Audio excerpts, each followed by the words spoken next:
Jesus Christ. Rumble takes a long time because it's live on StreamYard. All right, let me check. See if it's streaming. Oh, this thing going to stream because it's streaming 3 places right now. I don't see it. Oh, it's on the Refessor podcast. If you check the Blago. If you check the Refessor channel, if you go to the Refessor channel, we're live.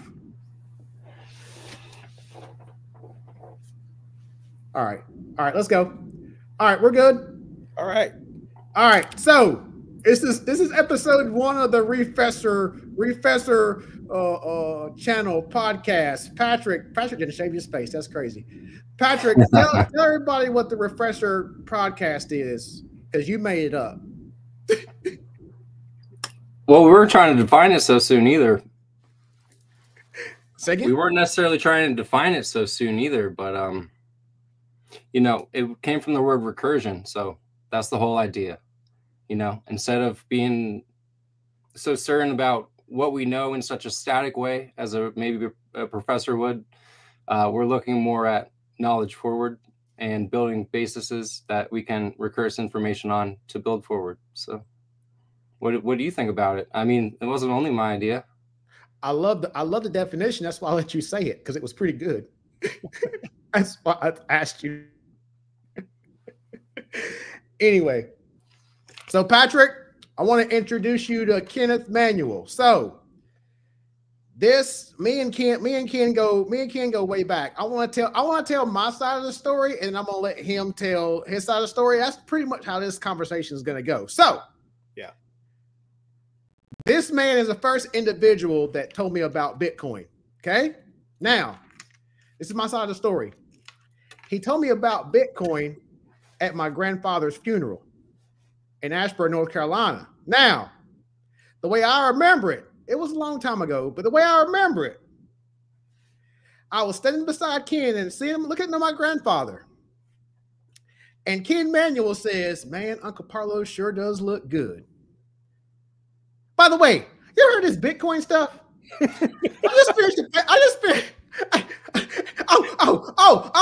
Also, I just finished a paper on this company in grad school called Tesla. It's very interesting.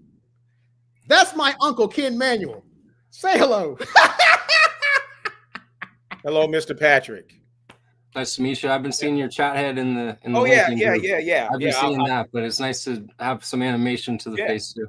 Great. Yeah. So that's part of the story, but there's other parts of the story. One of those is because it's gonna be epic.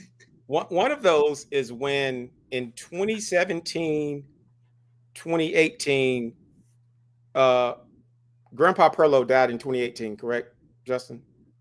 I believe you. Okay, all right, we'll go with that. All right, so I remember one of the occurrences when I spoke to him about crypto. I was mining a lot back in 2017 and 2018. I had like 40 GPUs at home, mining ETH. I also had contracts with some mining facility in Iceland. I can't remember the name of it, but that's where my Bitcoin was being mined.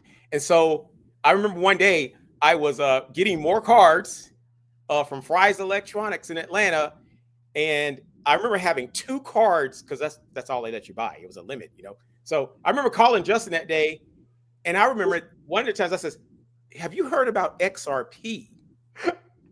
I was driving back from Planet Fitness. I remember it. I was driving back from Planet Fitness in Hanover, Pennsylvania. Continue. Right. So XRP was part of the conversation, and I think it moved on to Bitcoin. But see, there were the reason he's telling one story and I'm telling there were a lot of firsts at weird spots. Some that ring my memory more, some that ring his memory more. But really, it really goes way back before that. It goes back to computing, period. Like I was coding when I was 12 years old in GW Basic, in basic coding. So that was part of why when I saw Justin, you didn't have a computer, did you? You gave me my first computer. Do you That remember? was he's setting himself up for a slam dunk. That's what he's doing. He think he's slick. No, but I'm trying to think which first one did I give you? It was a Sony. It was a Sony. Ah, yes. Probably a Sony Vaio or something like that. Yeah, Sony Vaio. That's exactly what it was. Yeah, Sony Vaio or something like that. But Patrick, I don't I know you're younger, way younger than I am, but I will tell you, I installed Windows 1 beta. Okay. I was literally testing Windows 1 beta, and I remember purchasing one of the first commercially released PCs. Like, it was called the IBM PC Junior. It was like I'm dating myself, 1981, 1982 or something like that. So I've always loved tech. I always appreciate everything about it. And mainly I appreciate the unknowns about it, what we didn't know and what we soon discover. I remember my first job at 16, you know, the payroll checks you get, well, whether it be McDonald's or whatever, I would code a program to keep track and have these paydays flashing on this GW Basic screen. So I've always been a tech head. And so anyone around me, I tried to bother them with information. No, indoctrinate, force it down your throat. Right. No, so this man gave me a Palm Pilot. He gave me a Palm Pilot when I was 18. I was moving out of my house in Monrovia. I found that Palm Pilot 2 years ago. Oh yeah. And that was the iPhone back then, you know. So hey, I tried to turn it on, it wouldn't charge. Yeah, that would make sense. But yeah, I could really go on and on. I mean, one little weird fact. When I was 18, I didn't go straight to college. I went off into the U.S. Army. So I was in Alabama. I was in Fort Lee, Virginia, and then I was shipped to Germany, Mainz, Germany. And one of my vocations in high school was printing, graphics communications. So we literally were running printing presses, you know, doing typeset. Yeah. See, everything is digital now, but just imagine a world where you're printing and it's not digital. You did a lot of manual work. We had to sketch out typefaces. Right now, we go to our computer and we just say, hey, I want that font. Well, we used to have to draw those fonts. Why? For no reason, just because our teacher wanted us to draw fonts and sketch fonts. I'm not sure why I haven't sketched out my own font by now. I should have. But anyway, when I was at Germany, I was stationed in Mainz, West Germany by chance. That's where the Mainz Museum, it actually held there's like 26 versions of the first printed Bible remaining on earth. And one, oh, wait a minute. Let me plug this in. I just noticed my battery thing.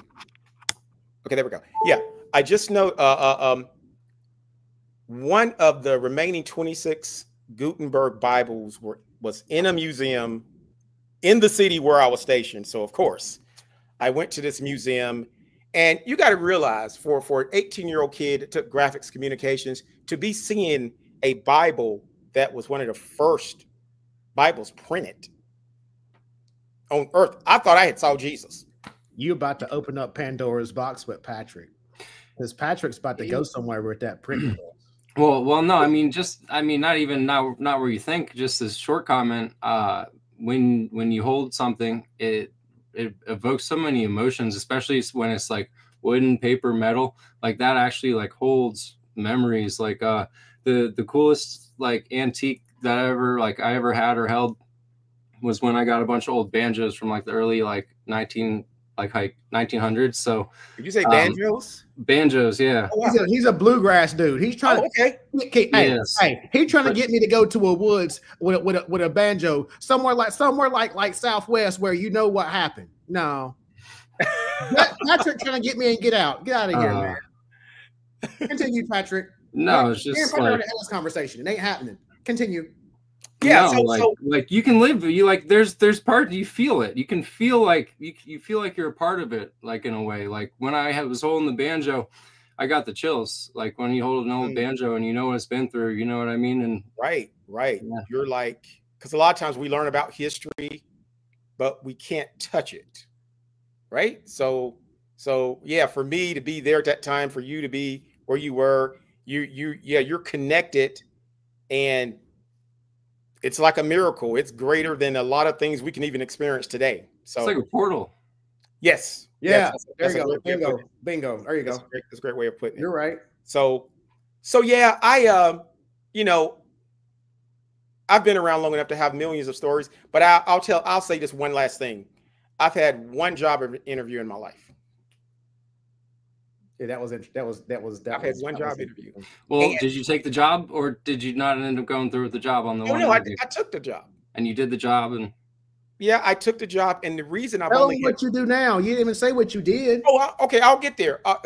Oh, my bad. I took that one job, but it just happened to be, with a firm in North Carolina where the gentleman was a serial entrepreneur. So I started working for him, and we spun into 8 different companies over the next 15 years. You know, and there was times where we would be acquired, and then we got kicked out, and then we'd start up the new co. You know, I did that like 8 times, but there was a 9th time where I decided to part ways with this group and this large group of people I've been working with for 15 years. And it wasn't pretty, because at that time I kind of just said, okay, I have to make a decision. Do I go off with this, my friends, my mentor, or do I stay with this one company that's acquired us, and it's a year later they're restructuring? That's generally what happens. You get acquired, the next they immediately start cleaning things up. It was, you know, I've been through a lot of doges. I'll just put it that way. Good way of putting it. And so I had to make that hard decision of staying with these friends, these dear friends of mine, or staying with this company that had acquired, that I thought was Salem Communications. Have you ever heard of Salem Media? Have you ever heard of let me see. You know who Salem is, even if you don't know who Salem is. It's big down south. No, I know by name, but yeah, I don't know a lot about them. Yeah, like it's not Hall. Salem Slim Nights. It's not the cigarette company. Different Salem. I know. If you ever heard of Town Hall, they're of a conservative radio broadcasting company, and they have a lot of conservative websites, a lot of Christian and things like that. So that was the company that was acquiring us, and I decided to stay with that company. But because I made that decision, I became the reorganization manager. Pretty much, I was going to be the cleanup guy. We had 100 employees. When they acquired us, they came in 9 months later. They fired 90 of them in one day. There was 10 of us left, and then I had to clean the rest of the place up, and I literally shipped all the furniture out to all these different offices around the country. But the most, I won't say the most disturbing. The main learning aspect of that is that new company that I didn't go with, I parting ways. So the new company depended on a lot of the resources, equipment that was all kind of under my supervision. So while they had the right to come in and say, we want this server, this equipment, that equipment, I had to sign off on it. So when the day came where they were coming to pick up the equipment, and you have to really pay attention to this one little detail. I was much younger then, a young African-American man, and I was visited by probably 15 to 20 Caucasian men to come and get the equipment.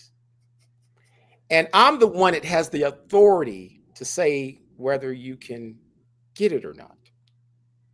So there was a very large intimidation thing going on at that moment. But again, remember, these are friends of mine that have been for 15, but because I did not choose to take that path, I was no longer a friend. I was the foe. But that was part of the dealings. You know, I was left there to clean it up. they were part of the 90 that were, let go. But there was other deals behind the scenes where equipment would transfer here and there. It was a huge deal. But the whole long of the story is that I had to be the final. I was Elon Musk in that situation, and I was not liked. But it was a great decision I made at the time when I made that fork away from them, because staying with Salem at the time, it was great, which led me to now owning the business I do. In other words, one of the things I did after cleaning everything up with this little department in Salem, I shut it down, but I then took over a new division that was here in Tennessee, that I moved here in 2001, and then I acquired the company in 2012. So this is why I've never went to another job interview. So that's awesome. You ended up in Tennessee. So Patrick, before you ask the question, Patrick, can I ask the question? On that scenario, if you were white, replay it. How's it different? We on Rumble. Go.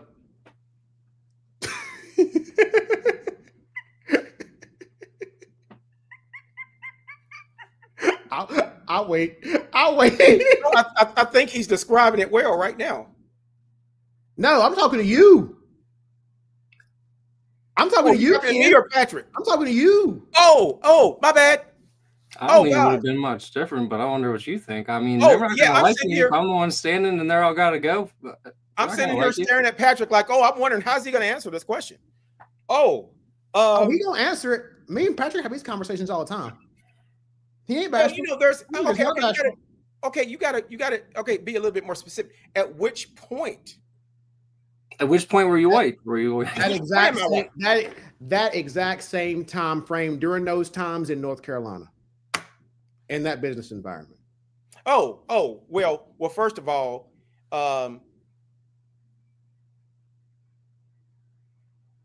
if I were white, then I wouldn't have been trying to achieve the things I was as 4 times as aggressively as I was. I wouldn't be having to really consider my future. Why is that? And why is that, sir? Well, because I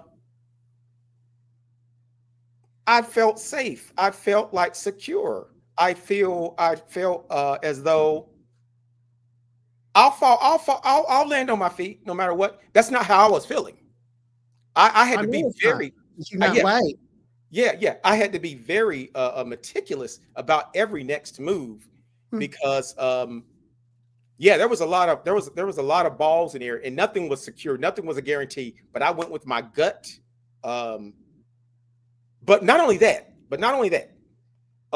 Here's another part that wouldn't happen. But if you would have played your cards different, though, you could have ended up in that 90% if you didn't stay with that company, right? And then you could have been gone.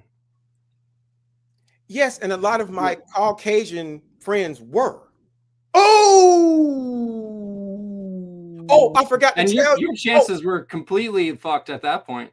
You would have been. Oh, I forgot to mention too. Oh, you were the token?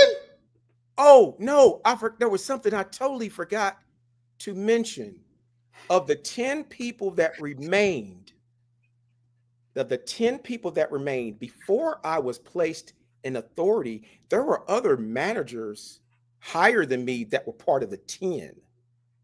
But what happened was the principals at Salem felt more comfortable working with me.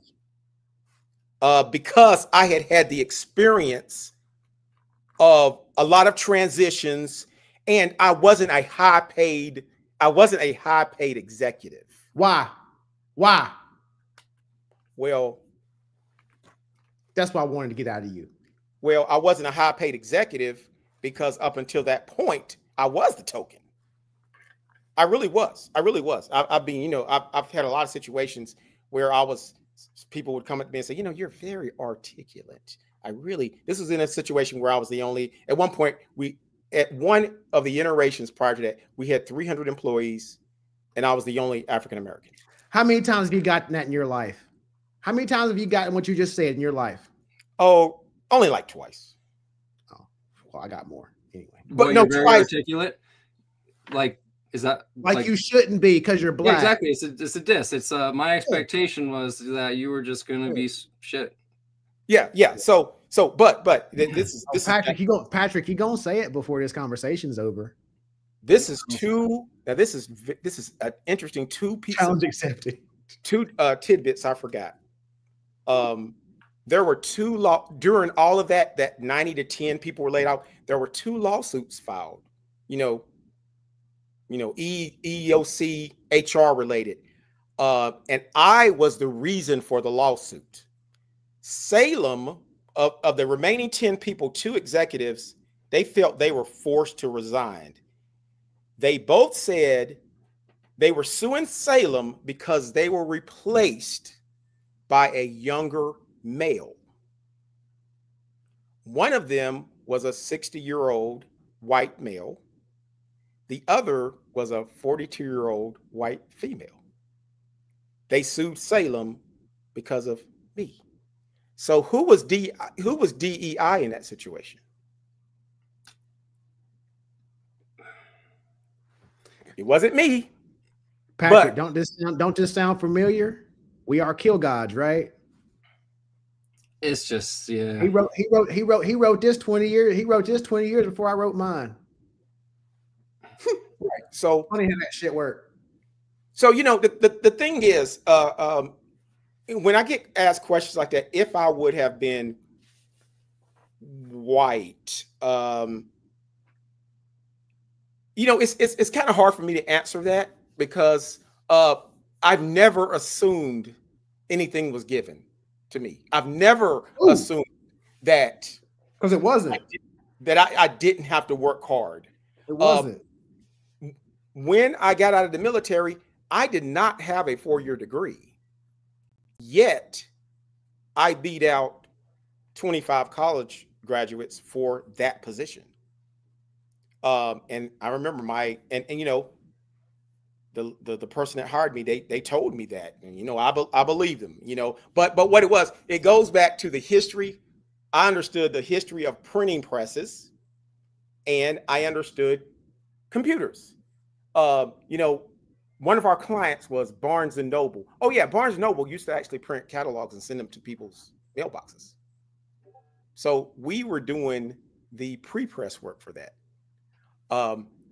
And this company they also had proprietary database. Before you had dynamic publishing with the web, there was dynamic publishing in magazines.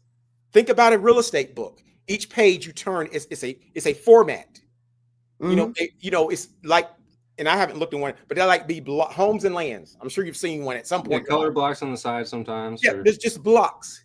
That's database publishing. Our company had Doug, him and Troy, they had a patent on that database publishing, and it's what's out there right now. So that was the software I had to learn once I was hired with them, mixed with my computing expertise and publishing, printing presses, desktop publishing. So that was my start in tech. And it just went on from there to being part of a team that launched Visa gift cash cards at the Olympics in Atlanta, 1996.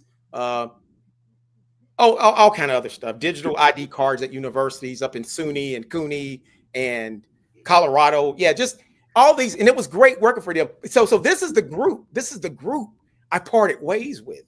These great people that was just spinning ideas. Oh, and by the way, another group. All about the money. What's that? I said, and it was all about the money. Another group that came out of our little incubator. A lot of icons you see on, the Windows or the Mac, the Word icons or the Windows icons. All of those icons came out of a company called Icon Factory.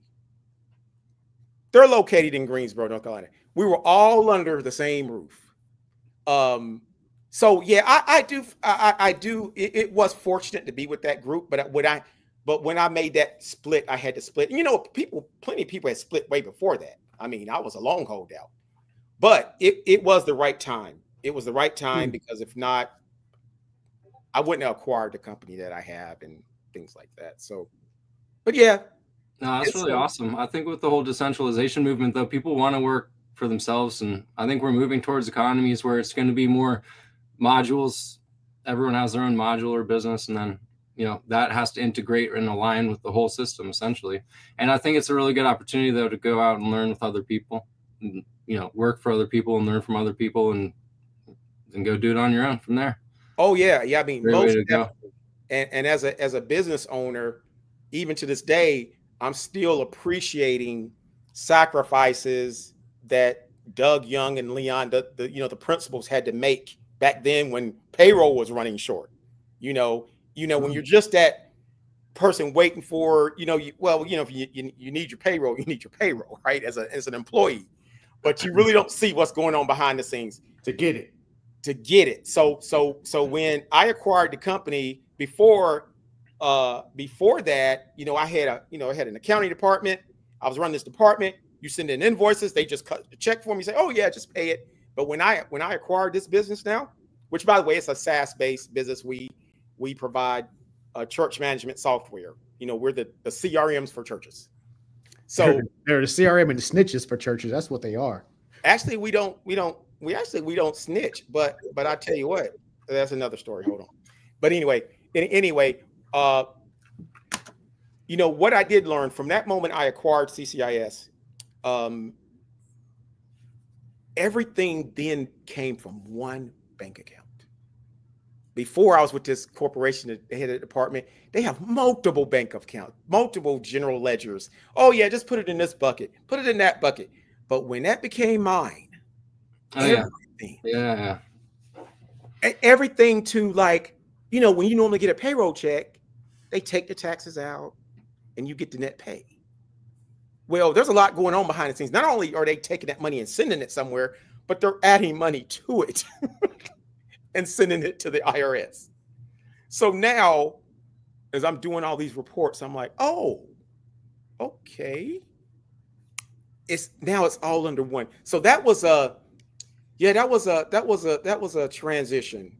I realized, well, yeah, I owned a restaurant, so I realized restaurant background. Well, I mean, it's crazy because you pay taxes on the things you buy, and then you get taxed on, your labor. It's just like every facet of the business comes with a tax, and you add up all the taxes and all the steps where you got taxed. That's called the infinite money cycle. Yep, it's terrible, man. But what I also felt very much was, I had, a small staff, so I did have to wear a lot of hats, and cash flow was crazy cash flow is always crazy in the restaurant industry, but when food prices almost doubled because of COVID and stuff, that wasn't good. I mean, my egg prices stayed the same, and that saved me for a while. But I mean, I remember that I remember a Saturday service or two where I was like, fuck, is there a holiday this weekend? And then we had a slow Saturday. I was like, oh man, I needed to make 4,500 today. And then I only brought in 2. And then I'm like, oh fuck, payroll's going to be tight this week. And then I'm like, yeah, it's that close. Okay. It's that close. You got to be open all the time. And if you have one off day, you can't cover your overhead in that industry. Okay. Well, you more than get it then.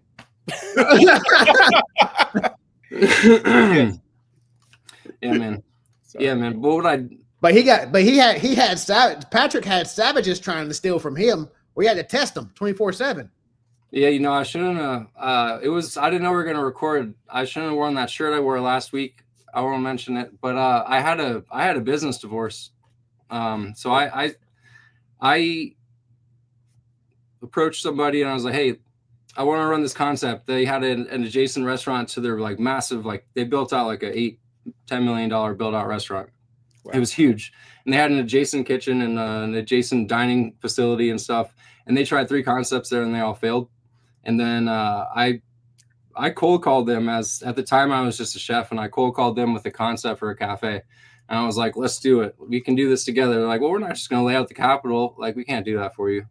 And then they're like, if you help us out with our dinner restaurant, we will. So then I ended up actually being the chef of the dinner restaurant while launching my breakfast concept. And then I did it for a year and a half. I mean, dude, I grew their sales from like $1 million a year to 4.7 million a year. And that was just in the like year and a half I was there. That's the annual pace of revenue that I grew their business to. And my business got best breakfast in town, like by our local newspaper and stuff. And we had like $1 million in sales in our first year. So then I approached them and I was like, all right, hey, so you remember what we talked about? You know, I just needed my start, but like it was all verbal. And I had a bad feeling about the verbal agreement when I did this, but I also needed a job anyway. And I was just trying to get started. So I made this verbal agreement and they said, we'll talk about it. Let's see how you do, you know? So then I did very well. And I went back to them. I was patient too. I went back to them after the numbers were all good and everything. And I was like, all right, what do you guys want to pay me? And we need to write up the work that says that this is my restaurant and everything, the cafe part. And then, yeah, they made some threats. And then I said, yo, I'm just going to leave. And then I walked out on service one day after they told me that I can have the cafe. I went across town and I opened up my own business. And yeah. There you go. Yeah. So, wow. You were, that's an impressive story. I don't think these are some rough dudes too. These are some rough dudes. So yeah, I won't say much more for now. But yeah, but, where were you? Where were you geographically? I mean, where were you? Right here.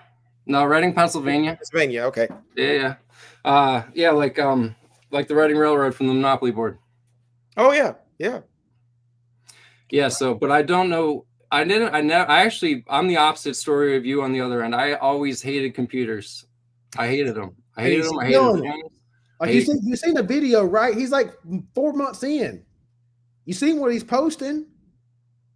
You're talking to him now. Yeah. Yeah, but I'm saying, Patrick is like month 4 in, and you see what he's posted in. I wouldn't have thought that you had any issues. Matter of fact, I think the first time I came across you, I just assumed you were a coder. I might start calling myself that now, but I wasn't. But I was thinking that from the beginning.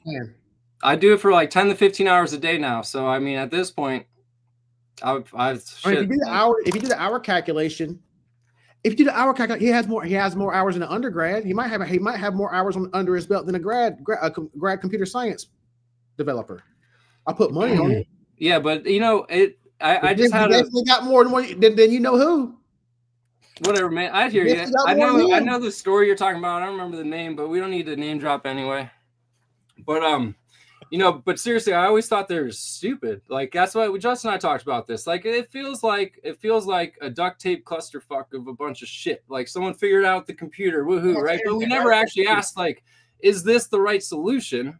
We just kept building solutions on top of it, and it feels so duct taped together to me. It doesn't feel cohesive. It doesn't feel like, the word I would have never known before, but interoperability was never there. Functionality I never thought was there. You know, you try to do something one way in one system, and then you try to do something in our system, and it's not the same. And like, for me, that drives me crazy, right? Well, that's the way I feel about AI coding platforms right now. Because I've tried it's crazy. What's an AI coding platform? Oh, wow. What's an example of one? Like these ones that they said, you prompt it and it will do everything for you. Oh, not GPT, but other ones. Other ones are garbage. GPT is destroying everybody. But there are some specific ones built where they're pulling in the subscriptions and they'll say anyone can do this as a non-code. Well, every time I try to go code something, see, I'm not trying to just code a one-dimensional. And you're a developer, huh? And you're a developer. No, I'm not a developer. But I'm saying I have a developer that works for me, but I'm not a developer.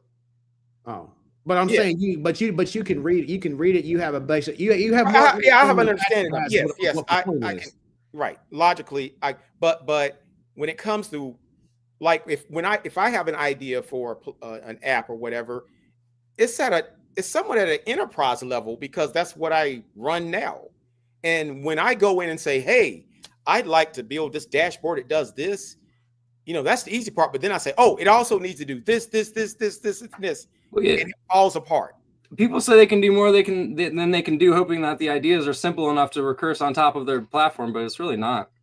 I mean, like when I work with Kathy, that's what I've named my agent, my ChatGPT. Okay. She doesn't even have the memory for the complexity of what I'm doing, like the string memory to go from like thing to thing. She forgets it's too complex. Like the thing I just built was like 3,000 to 3,500 lines of code. Okay. And it's spread out over a modular file structure. So she like forgets where it all is. She can't, like, you know what I mean? So like I've been intimately know my project.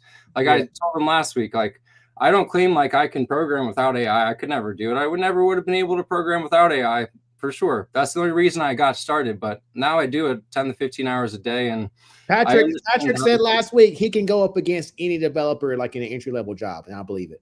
Okay, that's great. So he would destroy you in the undergrad. Okay, so with that in mind, are you just using like a plus or advanced level of ChatGPT, or are you using some platform that has a subscription to it? I have all day. I do my terminal next to my ChatGPT, and okay. I prompt and I say, hey, I'm working on fixing this, and then I'm plugging into making sure it compiles with the whole system. Right. Okay. So, and what's the programming language in Excel? What is it? Well, I mean, I built my backend on Rust and PostgreSQL. Yeah, he's doing so. He mentioned Substrate, and then I showed him the Rust stuff, and then he just kind of went away with his agent found Substrate. Very few people know about Substrate. Wait, we're not talking about the same thing. You're talking about a coding language. Yeah, that's not what I mean. When I'm describing what I did, it's the easiest way to describe what I did is I made a substrate. My program that I programmed, it is a substrate. it is a substrate. It's not Substrate. Okay, gotcha. Exactly. So what I did now, so what we're getting just to the end of what I recently did was I docked Kathy, my ChatGPT agent. I docked her into my API dock, and when I did that, instantly I got all my memory off and into the memory that I built. Like in like an instant, like a second. Like I can go in and I can see in my file, like I made like 14 categories of memory. And then when I docked it, it just picked it all up and it's just there. And that's the same, like this same like substrate that I designed as a dock is like, I can plug it into anything. I can plug it into GitHub. I can plug it into my Alexa, and then, but it doesn't just get my memory. Like I got 90% of ChatGPT. Like it got all the logic. It got all this shit. I have, like I said, I have 14 like layers of memory. I designed it after the hydrogen molecule. So that's, I think, why it works so well. Everything that I do is designed on like a cosmic principle or a molecular principle. And I think that my advantage and the reason I even started programming is just because I couldn't find anyone I trusted. I couldn't afford anybody, kind of both. But the start of all this was I solved the hydrogen molecular map. And then, so I solved the hydrogen molecular map with my fractal resonance pattern. And so what I did was I made a memory, and I programmed the memory to be designed like a hydrogen molecule. So I use the nodes within the hydrogen molecule as places where I store memory. And then the memory oscillates around and it orbits around the molecule in the same pathways of the hydrogen molecule. So like that's how my memory works. Okay, so if I were to say, hey, I have this classroom of 5th and 6th graders, I really want them to hear about what you're doing. How would you explain it to them, and why are you doing what you're doing? Is that where you got that style from, Justin? I mean, I think that got me. I think that all of life follows the same fundamental pattern. Okay. So the basis of my work has been connecting things and connecting things across scales. So this is a little bit away from the fifth grade stuff, maybe, but sorry, I'm like half explaining to you and half explaining to a 5th grader. I gotta just explain to a 5th grader. So I know, in case a 5th grader just happens to watch this video. I know what you're saying. I'm just trying to. Trying to. Yeah, it's like translate. So no. What's really cool is that the business, bro. What's really cool though is that that same resonant pattern also means that as things scale up in size, they scale up in the same shape. Okay. So we are actually hydrogen. We represent hydrogen in our structure. In our genetic makeup, in our molecular makeup, we are equal to hydrogen in a different fractal scale. And the Earth is the same thing. The hemisphere of our Earth is also hydrogen on another fractal scale.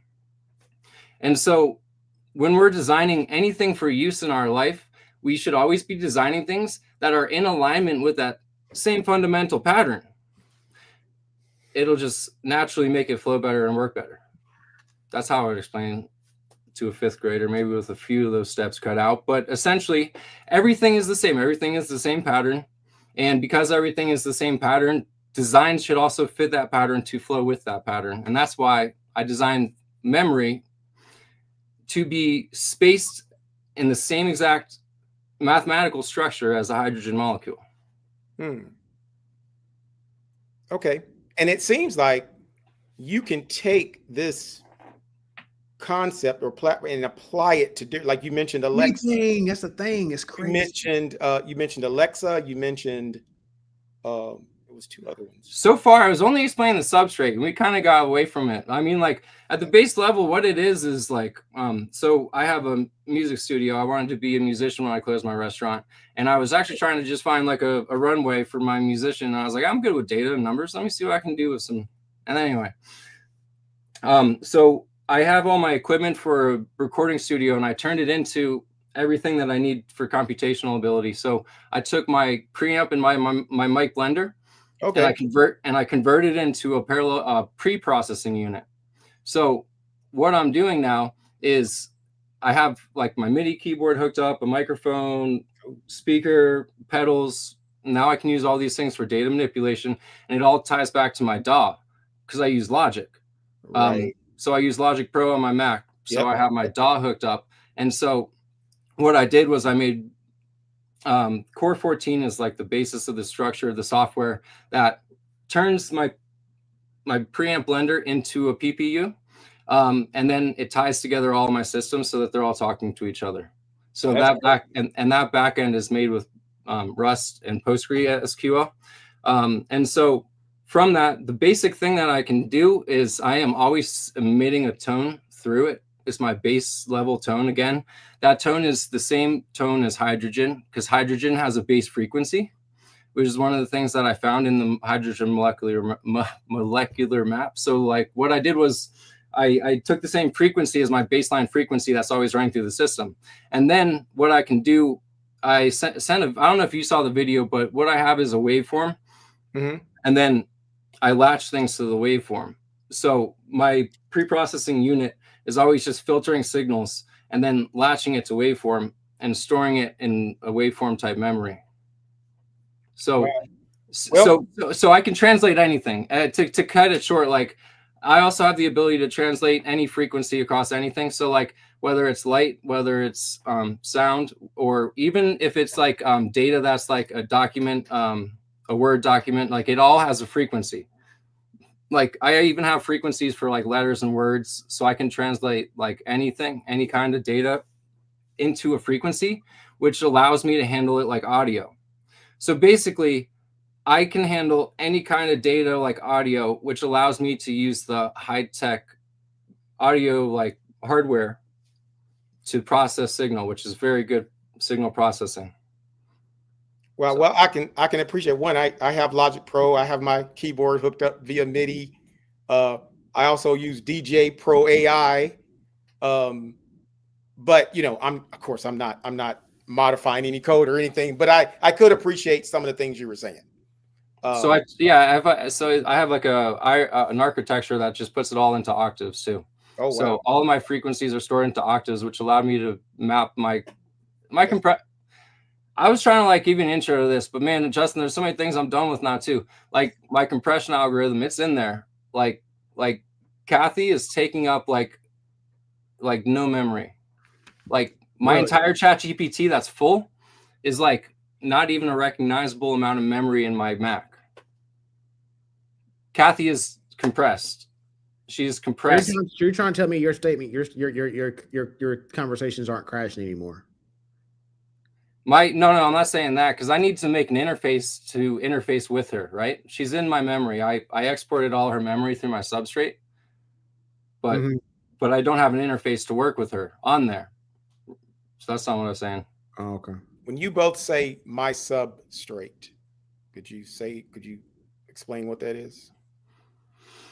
Yeah, substrate. So like in biotech, you would have the substrate, which is what the food would go into to feed the plants or the whatever bio we are growing.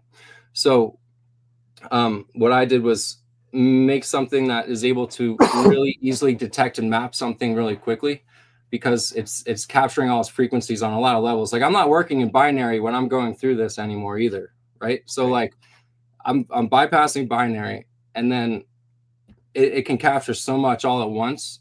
And so that's why I call it a substrate, because it's like I took a clone of ChatGPT and then I put it in my substrate for it to grow on its own. Okay. Now, from a Web3 perspective, when I met Asun, he was going through the Substrate Framework certification program. Asun met Ray Liu in that Substrate certification program. He also met Joshua Waller. So that's why I'm pretty familiar with Substrate in terms of Web3. So that's why I was throwing. Well, if the language has anything to do with the chemical process, biological process of substrates, I might be able to work on it, figure it out. Maybe I can get your money out of there. Well, go on and get. I sent you the stuff in a group. I will. I'm not doing any projects. I'm not doing any projects until I'm interfacing with my thing more. Say it again. I'm not doing any projects until I'm interfacing with my thing more. Whenever you're ready, it's right there. It's right there in the group. I will. Yeah. For sure. No, but do you have Bitcoin Core? I don't mess with Bitcoin. Ken used to mine Bitcoin. Yeah, but do you have Bitcoin Core downloaded? I don't. You know, it takes like forever though to download. That's why I don't mess with it. So a standard computer, they say like 8 days it'll take to download Bitcoin Core. What's the size of it? I don't know. They're saying 8 days for a standard computer. They say a high level computer could do it in like 20 hours to 3 days. Is it a bandwidth issue or process? I mean, it's the syncing. It's the syncing with all of the transactions on the blockchain. So it takes a really long time. Because Chattanooga is considered a gig city, and I know there's about 8 other cities that are, but we have fibers in every house in this city. So so we have some pretty fast access. So that's why I was asking. Well, talk to Patrick. Patrick, yeah. Well, I was just looking for references because I was reading about how long it takes. But I mean, I was just so surprised because I was mining Bitcoin within like 5 minutes of downloading Bitcoin Core. So it took like no time at all to sync. Right. And the other thing I realized since I set up my PPU is I'm getting the wheel all the fucking time on my computer, like on my Mac. So okay. On that note, what specific Mac do you have? I have the Mac Pro with the M2 chip. M2 chip. How much memory? I got the highest level one for my studio, man. I got. Oh, you have like. This is the Studio Pro. Pro, and I got it last year. Oh, you have a Studio. Studio Pro, Mac Studio Pro. Oh, yeah. Okay. I have the Mac Mini that just came out. So yeah. I know exactly what you have. Okay, good. Oh yeah, you got some gusto, man. Yeah, man. So, but I never seen the wheel of like, loading or anything until I installed this. And I was like, why am I getting the wheel all the time now? Yeah, and then I looked up on my own, and it was kind of what my gut said. It was because it's anything that anytime I deal with an external system now, I always get that because fetching takes so long. So fetching or pulling or communicating to the external system, my system's now already like done processing. It's always just waiting. Like, my system's like, give me the shit. Yeah. Wow. Yeah. So. So what am I gonna do with it? I'm gonna build a blockchain eventually, but first, seriously, I'm seriously ready to roll on is the color wheel. Like that's done. Like we could launch. The color wheel thing is crazy. Okay, just one question about so are you at least subscribed to $20 one or $200 one with ChatGPT? Like, I have the Pro one, I think.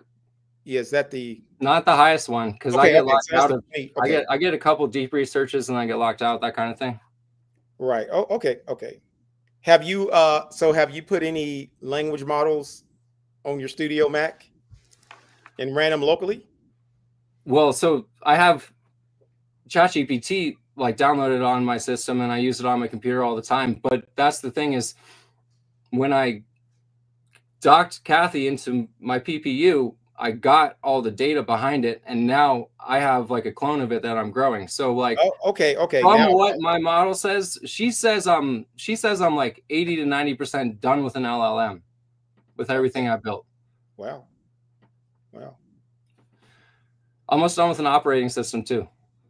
So it'll be just a complete harmonic operating system. Wait a minute. It's not as hard and complicated. That's the thing. We made it all more complicated. This dude is nuts. I'm not doubting him. You made it all fucking more complicated. It's so simple. No, seriously. There was like a point where I got overwhelmed in my discovery, and then I hit a point where it just like started getting easier and making more sense, because I was like, it just made more sense. Like, we made math harder. We made everything harder.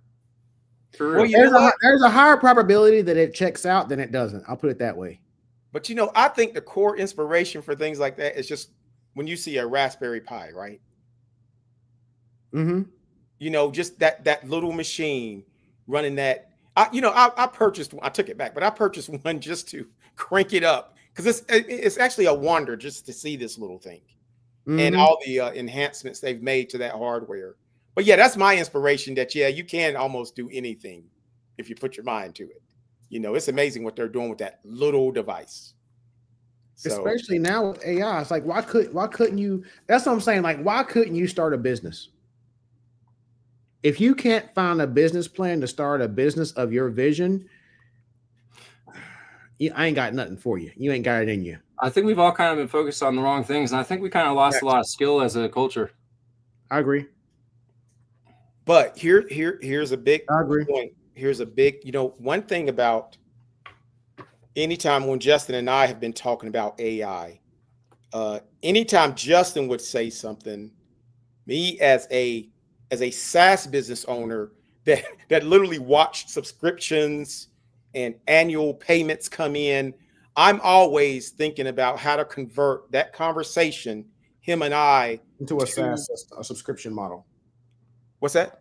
Into a subscription model? And yeah, whether it's a subscription model or they're paying annually or paying period, how do you turn that to a practical product or service that's bringing in revenue? Yeah. With everything we talk about. So like anytime, I think I may have mentioned this to you, Justin. I said, okay, I want to build here's what's crazy about it. I want to build an iPhone app that's a friendly, quick way to access the data I already have in place. I already have a SQL. My stuff's sitting at Google Cloud. It's been up there for 7 years. There's tons of data up there. I just want a beautiful interface that's mobile, and I already have the data. So I've tried different platforms, and this is when I'm thinking enterprise level. It's not a one-dimensional. So, because see me, I could take that. I already have the data. I could take that app and grow revenue from it. It's that simple. But what stops me as now I can turn it over to my programmer if I run out of patience. But what stops me is that when I sit there and I really expect a lot out of these AI coding systems. I come there organized and have my thoughts, but they kind of break down on me at times. So I'm ready when I come, and I already have the idea to create revenue. But as a non-coder, I still can run into a few roadblocks, even dealing with all these AI systems. That and it could be me. I'm not above it. No, the thing is, there's no single system that can do everything in one shot. To get those books published, I use like three different AI tools. Right. You just got to know what to use and in what process and what steps. Right. You have to know how to That's the layer your tools. differentiator. You That's have the to know how to sauce. layer your tools together and know which parts you got to be really heavy-handed on. Yeah. Yeah. That's the skill. That's the skill. It ain't these tools. It's how you tie them together. How you build those logos. That's the key. And too, I get like tired of external apps and shit. Like I think I could like today. What I did was I had to make a big I had to transfer a bunch of documents and convert them all to a different style. So like I made myself a program so that I could just make a bin. I drop all my full files in that bin, and then I just batched them all into single PDFs. And then I wrote another code that allowed me to just make them all into a book. And I think those are all things I could have done on Acrobat, right? But it might have been more manual and more steps. So I'm like, man, I'm gonna bash this shit. So that's how I always get it done. Right. Mm. Interesting. Shit, we're going for an hour. It's a good conversation. And that's crazy. Yeah, a whole hour done went by. Dude, you want to talk about anything else? I'm good. I like that lapel there. Hey, they just came in the middle of the day, homie. Hey man, look at that. Looks good. These are cheap ones. I got metal ones. This one's plastic. You see? This is plastic. I got metal ones coming in the mail. Those are more expensive. Those are like $2 a piece for me. You can't say that. You gotta edit that out, man. You It can't don't be a retailer and tell them what price you get. I don't make no money off of these books. I don't make no money off of all this stuff is marketing. Well, you must not have enough tariff fees on it, top of it. I see. I know because what sticker mule be tearing because I make them at Sticker Mule. Boy, they be tearing you up, boy. And speaking of not knowing the back end of a business too, you know, like the customer doesn't always understand like all the things between not just the material. So you just threw a material price out, and now all the other processes that cost money aren't factored in. And somebody's got a number in their head. They're like, "You're selling me this shit for $3 and you got it for $2." You know what I mean? Like, well, actually, it cost me $1 to get it. Expect the owner to work for free. Yeah. Well, the true profit is if you spend all time. Yeah, if we all sold 1 million of those widgets, yes, you did good. But there's a lot of money in, it's sitting up there nice and pretty, but there was a lot of money sitting there. There's a lot of time behind that. So. And especially if you're in Web3, it's a totally different story. Me and Patrick had that conversation last week. Okay. You bust your butt. You still put money in the treasury. They still gonna complain if you need to pay people. They're gonna complain. Oh, the 5th graders asked another question just now. What's the big difference between Web 2 and Web 3? Web 2 centralized. I think they're big. Go ahead, Patrick. I know you know the answer. I said it on TEDx stage. I already know the answer. What is it, Patrick? I don't actually want an answer. I just am kind of suggesting that it's even bigger than all that, right? We're progressing, and it's even bigger than stuff. I don't like boxing things, even maybe is what I'm saying. Calling it Web 3. Maybe Justin should answer. I didn't want to take that one. Web 2 centralized, Web 3 is decentralized. Web 3 is a convergence of artificial intelligence, Internet of Things, and blockchain. That's my definition. That's a good simplification. What percentage of Web 3 is actually decentralized, though? Less than 1%. Yeah. And is That's it only kind of why my first thing was like marketing? Is it AI only because of November 2022 happened? Ken, I've been talking about AI for years. Okay, that answers the question. Markham's been working with AI since the 90s. By the way, if we really dig, like I have a robot vacuum cleaner. They're not new. If we really look at a lot of the services and tools that have been out for 10 years, Justin Otter, AI. Otter's fantastic. That one's still fantastic. I was using that 5 or 6 years ago.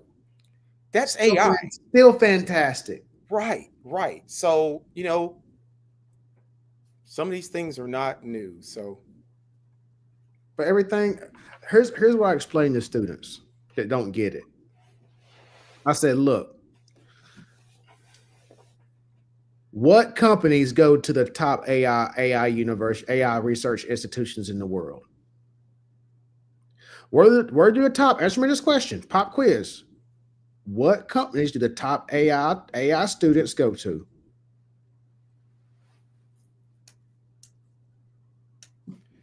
Patrick, you said it 3 times tonight. Themselves? They don't. They don't, right? Google, Meta, the marketing companies. Top AI people in the world go to marketing companies. You mean once they graduate? And yeah. Okay. Yeah. The ones that don't start their own companies, they go to these marketing companies. Yeah. That's all you need to know when it comes to AI. That's all you need to know. Think about it. I'm the 1% function guy, though. What do you mean? What do you mean? I mean, we're saying that Web3 is like 99% marketing, and it's not actually, you know, decentralized as it claims to be. If you're not 1%, you're gonna eat off fees alone. I operate in the 1% where I bring value and utility. You get fees. I didn't know ETH was dumping today. I had no clue. For sure. For sure. Well, I thought you were going to remind me I have to make money today.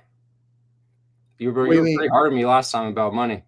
How are you going to make money? So how are you making money? Yeah. I mean, seriously, I have 2 products that are ready to ship and coding. I mean, they're completely functioning. I'm not shipping my PPU yet. I'm developing that one more, but I'm ready to ship on the color wheel. I mean, that could be an API plugin. It's ready as an API plugin. And I can also ship on my ASN keystone. Yeah. That's the Alpha Sham Newton, but it's really the keystone of my whole functions, because what is happening is it's taking a hash, it's scrambling the hash, and it's making a new hash. So that's one of my layers of quantum security. But the best value prop, I mean, everything we build going forward is going to need to be quantum secure. But I think the best value proposition of the Alpha Sham Newton inscription service is that you can put in a document up to 500 words.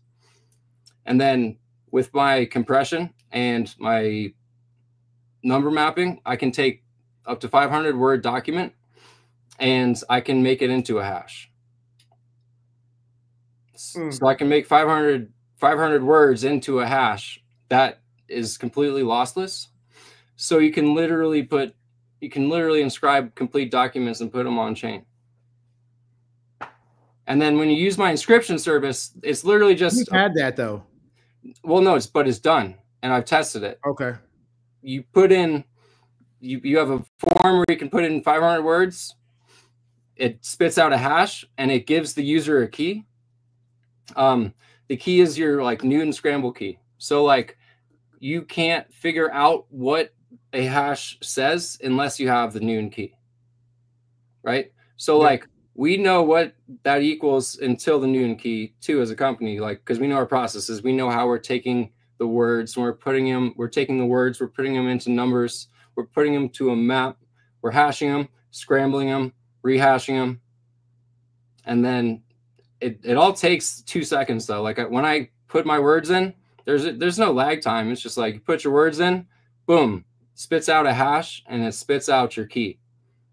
And then if you come back, you can put in your key and you can see your document.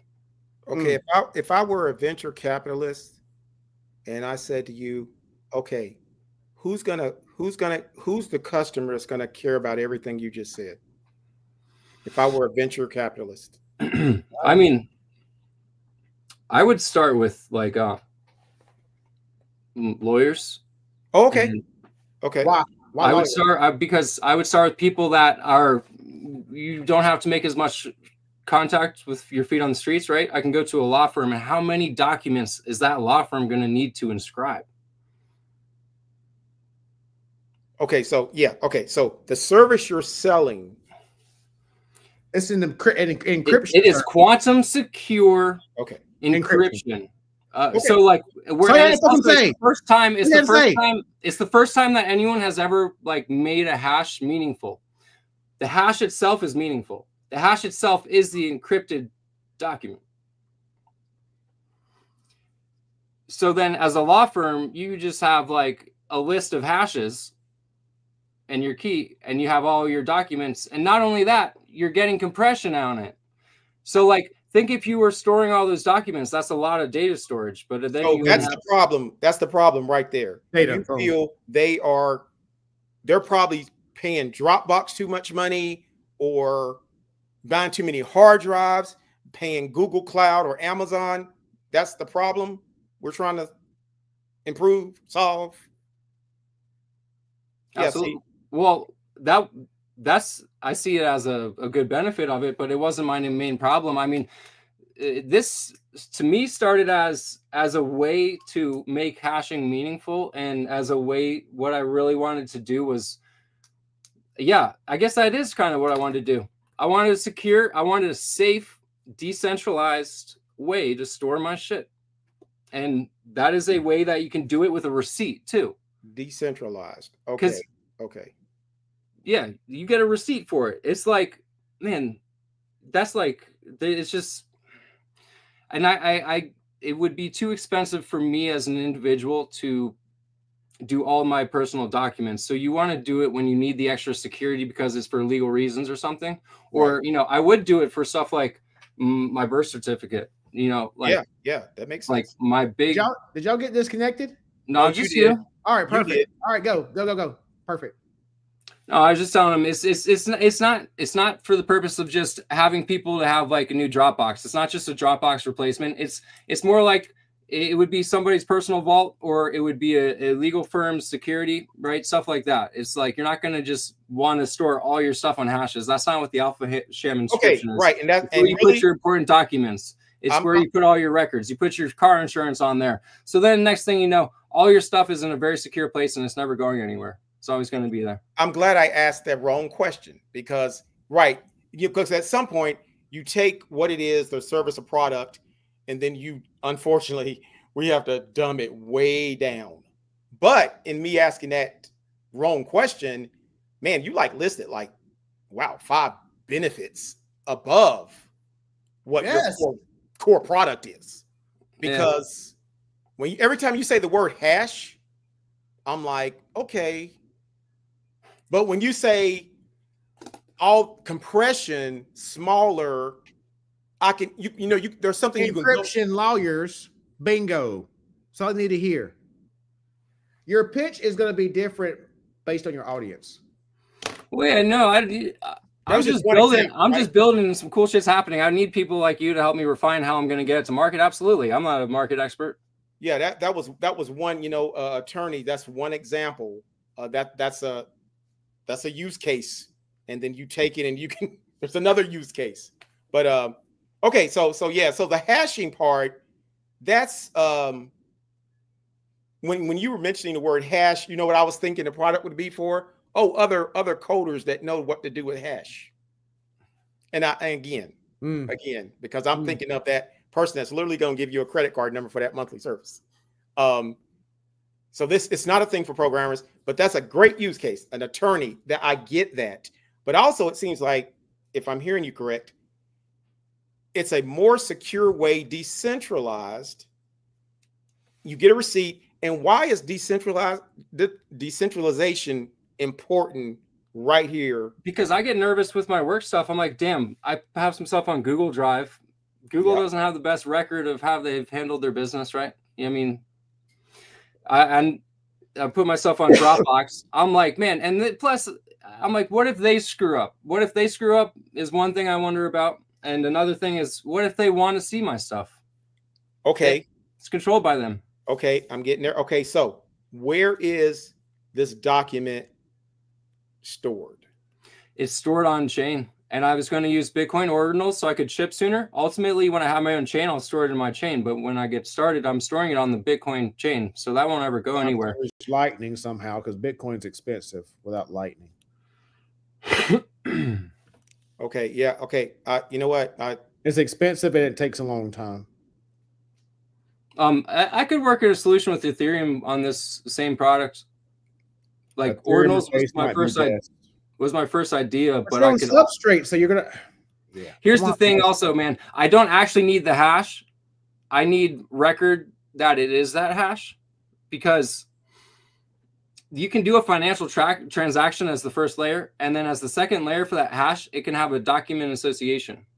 You're using Rust. You're using Rust. So because you're using Rust, you either have to use Solana or Polkadot. You pigeonholed yourself.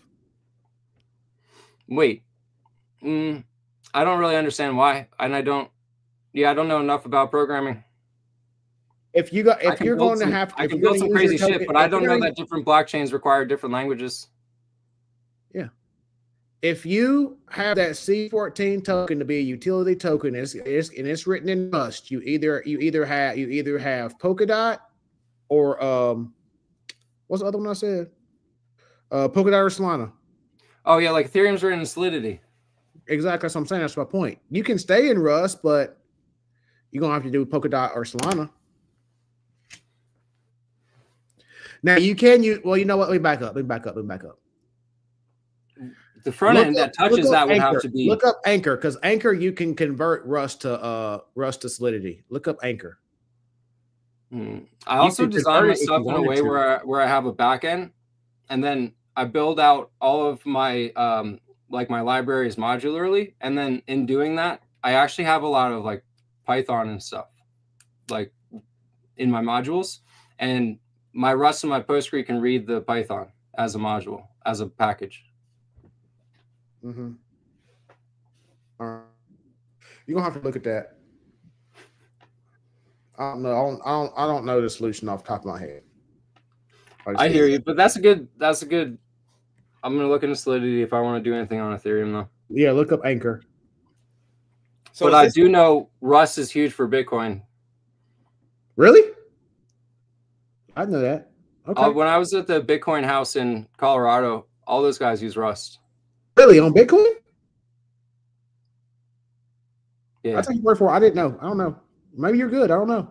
I could be wrong. Is this an application or platform or dashboard where someone, let's say it's an attorney, lawyer house or whatever, that they literally could, let's say you have this product and they can interface and or interact.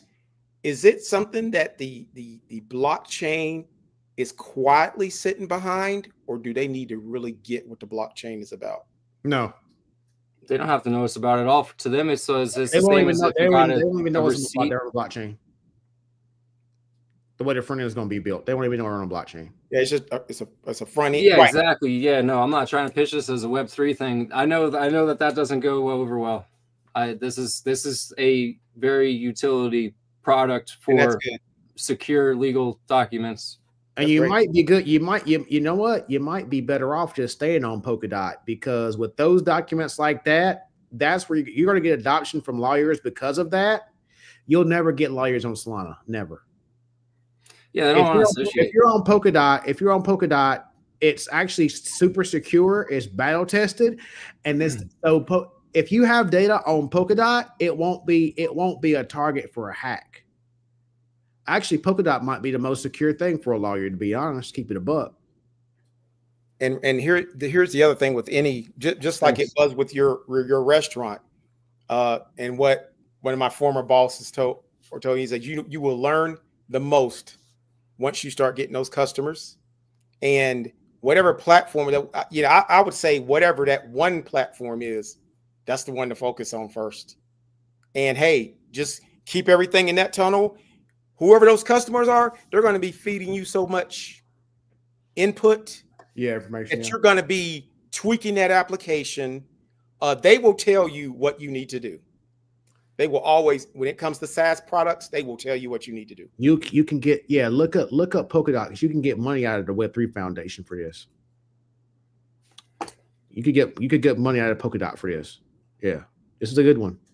I think that it's easier to market than the color wheel, because the color wheel is the coolest thing in the world, and I know that bands are all going to need it, and I know that it's going to have a lot of data applications, but it's also got the least understanding. People are just going to be like, what, this guy knows better than science how to connect data, like fucking sound and light. You know what I mean? If you pitch the color wheel for bands, you'll get money immediately. They can relate to that. You don't have to get technical. They can relate to that. They like that. They like that type of stuff. I'm thinking of it from a demographic perspective. Just so I can understand the documents better, could you tell me again what color wheel is? Real quick. So I mean, it's a program that I built, but I built it on the discovery that I made where I connected the wave spectrum of light and of sound, and I did that through logarithmic scaling across octaves. So I have to follow the octave structure, use logarithmic scaling, and then within each octave, I use phi-based scaling to move within the octave. And doing so, I was able to find the root frequencies of light in corresponding sound waves, right? So what that means is that, again, everything is the same base resonance pattern. And as we grow and as we fractally scale, right, we would go from sound to light, and that same wave is connected, right? So something, I'm not saying the exact colors right now because I don't remember exactly. I do a lot of fucking work, but let's just say A is red. Okay. Well, that's because when it gets to the visible spectrum, it's that same waveform that scaled up to be red we found at A. So prior to me making this discovery, anytime we see a color show at like a concert, that was actually like our best guess, our intuition. It was not a scientific correlation. So that's the discovery. So now I have a scientific, precise correlation of all colors and sounds and where the base resonance started in the notes that we correlate. So because I have that, what I programmed is it's literally a wheel, and it starts at the lowest frequency, and then as you turn around the wheel, it goes to the highest frequency, and it goes in the form of the octaves. So you can actually see like the colors by the octaves, and then they get more lighter as they fade, and they get lighter as they get higher in frequency. And so on the color wheel, you can literally select the segments, and those segments will tell you what color it is, what musical note it is, what the hertz of frequency is, and it shows you the waveform. It actually literally makes the waveform, and it emits the tone. So it's just a complete connection. So like you can use it for art. Like if you were doing digital art, you could have a color wheel, and you would know which colors associate to which notes, or the other way around. If you're doing music, you can in real time with my API, it would actually generate the color. So when you're playing music, that's what my system would do. It would feed it through the color wheel API, and it would send you in sync. It would be the color for the sound. So if you are like a band and you don't have my technology, you're arbitrary at this point. The other band has the real tech that is a precise correlation of the colors to the notes that they're playing, where everyone else is just taking a best guess. Which one do you enjoy more, the color wheel or this compression? I enjoy the color wheel more, but the Alpha Sham is, I feel, in quicker. I need to make money, honestly, too. I mean, like, I have a big build, right? I've been looking for my first step for a really long time, and it feels like a more feasible first step to do the encryption service than the color wheel. Color wheel is step number 2.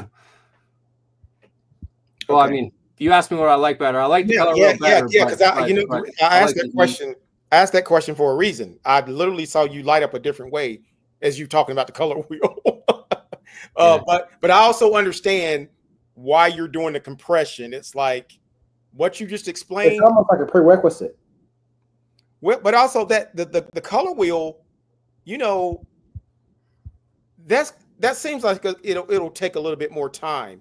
And I'm thinking whatever it all encompasses, it should cost way more than the other one. That's just from Well, I don't want to get into it because we've gone on so long, but I'm not going to do that. I'm going to have a token, and you have to have the token to use it. So it's like, I'm not even going to have a price for it. It's going to be a token gated use of my service, of my. He's pretty much trying to throw everything that we've learned about Web3 out the window. That's pretty much what Patrick's trying to do. Yeah. Tokenomics, everything. The most appropriate token amount, everything. He said, no, that makes sense. This dude, we wrote a book about Terrence Howard's comma last night. It's on Amazon. Mm-hmm. Wait a minute. Now the compression, is that going to be on a token as well, or is that everything? So that's my whole thing. Core 14 is my whole system that it's working for me, but I'm getting things ready to ship out to have scalable and used by others, right? I've been using some crazy shit for a little while now, and I'm like getting ready for other people to use. So what I'm going to do is I'm going to launch. So Core 14 is my product. My correlating token is C14. Every time I release a utility, I release a token. So it's C14 token, C28 token, and in intervals of 14, which is a fortnight, it is always going to be, you know, C14, C28. You know, Fortnite was a real thing. He explained that to me too. Yeah.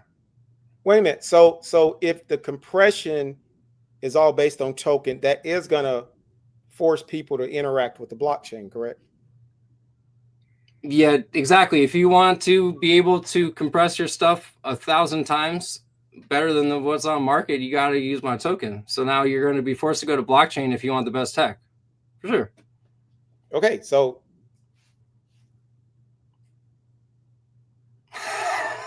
and technically, he don't really need a lot of people to be operating on this blockchain, so you're not going to get a lot of riffraff over there. Yeah. It's almost like you want it like Ethereum, where you want it expensive, because he's only going to have like business to business on that chain dealing with doing these transactions. You're not going to have riffraff over there, so you technically kind of want to make it expensive. Have y'all watched the movie Riffraff, by the way? Watch it. It's pretty good. All right. Yeah, it is pretty good. But yeah. Okay. My first 2 tokens will be on someone else's chain, and then by the third utility release, I want to have my own chain out. You can get your. I told you can get your own blockchain for 10,000. Good schedule then. Run those first 2 tokens up there. The third utility gets launched on my blockchain.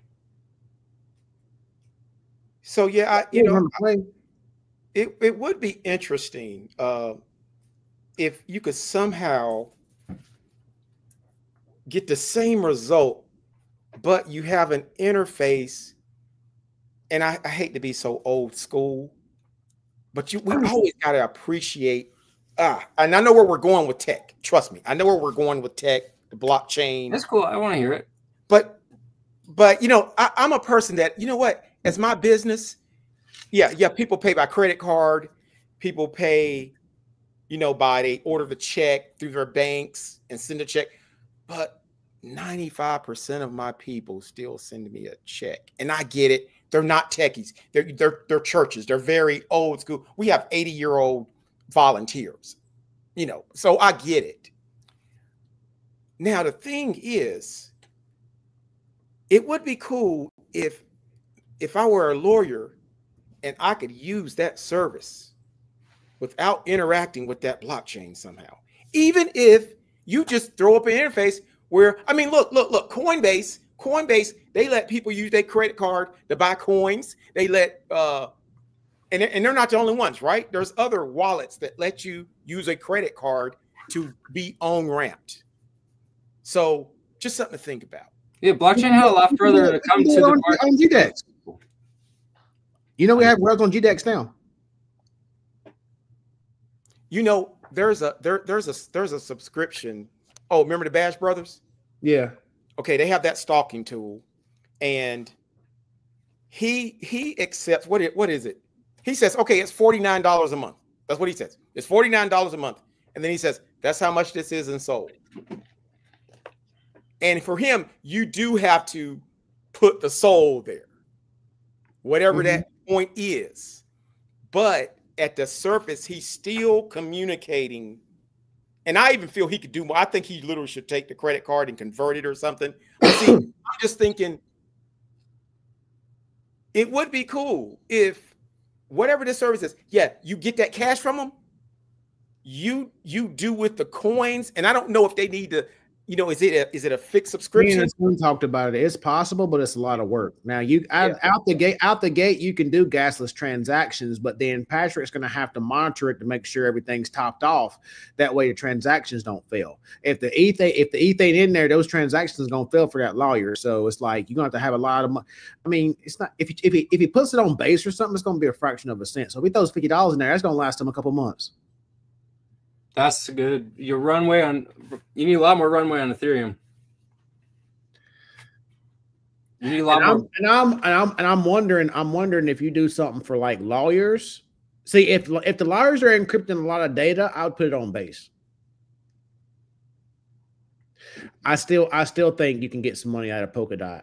And I don't think so. Like something like that, it don't matter whether you're on Polkadot or whether you're on Base or whether you're on Ethereum. Something like because there's not going to be a ton of transactions all day. Yeah, law firm's going to upload 10,000 records. Actually, no. Think about that. Think about batch processes. I mean, that's you're going to get. Polkadot can do that. That's what I'm saying. Polkadot.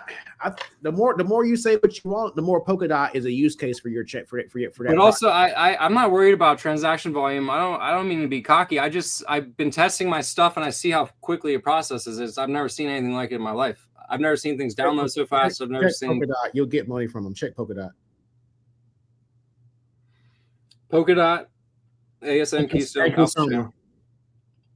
So I've started calling it when I have my code labeled. I have it labeled ASN Keystone in my coding, but I'm not calling it that. That's just for my filing. Okay. Alpha Sham Newton encryption. I like that name too, by the way. I'm gonna beat this again. Y'all can tell me to shut up anytime you want to. Even with getting the money, and I think getting the money from Polkadot, but also so it could be now. Let me back up. Is the objective to only target certain types of lawyers? See, only the most tech and savvy. But the thing is we're hung up on lawyers. You're thinking about doggone every industry. But really, I'm not. Look. I'm not. You asked me for an example, but he's just trying to carry through the example that we used the whole time. I get it. I'm hung up on onboarding. Onboarding as easy as you can. Even taking primitive people out here to get. See, I've always thought about if I was going to, with my churches, I remember having this conversation with my biggest competitor, 7 years ago? Because I was I think I even remember talking to you about this, about an accounting system. One of the products we have, even in addition to the CRM, is an accounting system. And I remember talking, he said, I'm like, accounting, nonprofit accounting on the blockchain. And I remember talking to one of my biggest the biggest competitor in my industry, like 7 years ago. He says, Ken, he says, you know what? He says, that's great. He says, but all they want to do is A, B, C, D, E, F, G. And we know at that time they're living in this moment. But we could say, hey, no, we're building something for 20 years from now. But when do we want the revenue? When do we want the money? Do we want it now? Or do we want it when all the old people have died and went on, and only the tech people are remaining?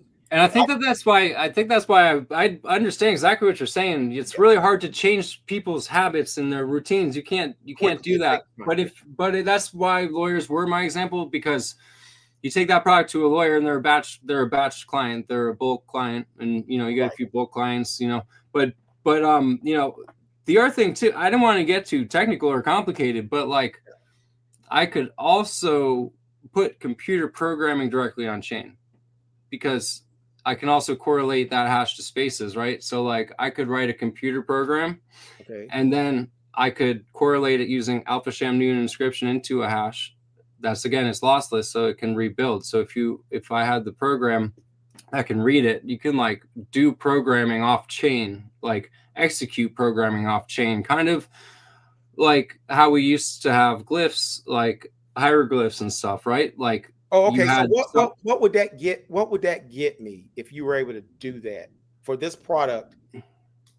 Programming on chain to do something off. What would that get me as far as? No, that was a half-baked idea that I can't finish tonight. That was more of a seed. That's like a seed. He's been taught not to give all the sauce. No, not even that. That's literally this. I wanted to leave. I like to leave people with seeds. So I'm just saying, like, just think about how much could be possible if you could translate anything. No Diddy. You better know Diddy. That was nasty work. Living people with seeds, no Diddy. I say it for you. Okay. And so here's you gotta grow your own perspective of the idea, and that's the whole point. This goddamn seed is getting stagnant in my mind, so I gotta put it out there, see if another perspective can seed to grow. Balls. here's an example. Okay. And this is a real world example that happened about 13 months ago. Our payroll programmer had terminal cancer. He did our white label payroll, and he had terminal cancer. So I had to come up with a solution. I'm like, wait a minute, can I program payroll? No. How do I replace him? So long story short, I was sweating for like 8 weeks trying to figure this out. And we needed to find a solution by the end of the year, 2023. Well, we ended up going with Paychex, the large corporate folks that do payroll for our churches. But guess what?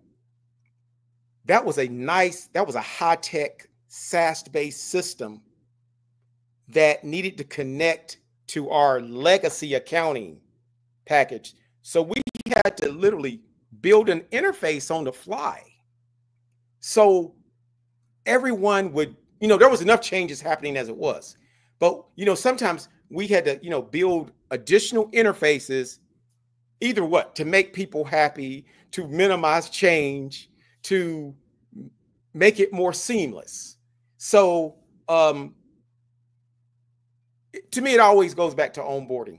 So, and I thought what you were going to say when you said the programming on the chain, I thought what you were going to say is that you could code and somehow drop some applet down at the user level that would do something easy for them to help them onboard more smoothly.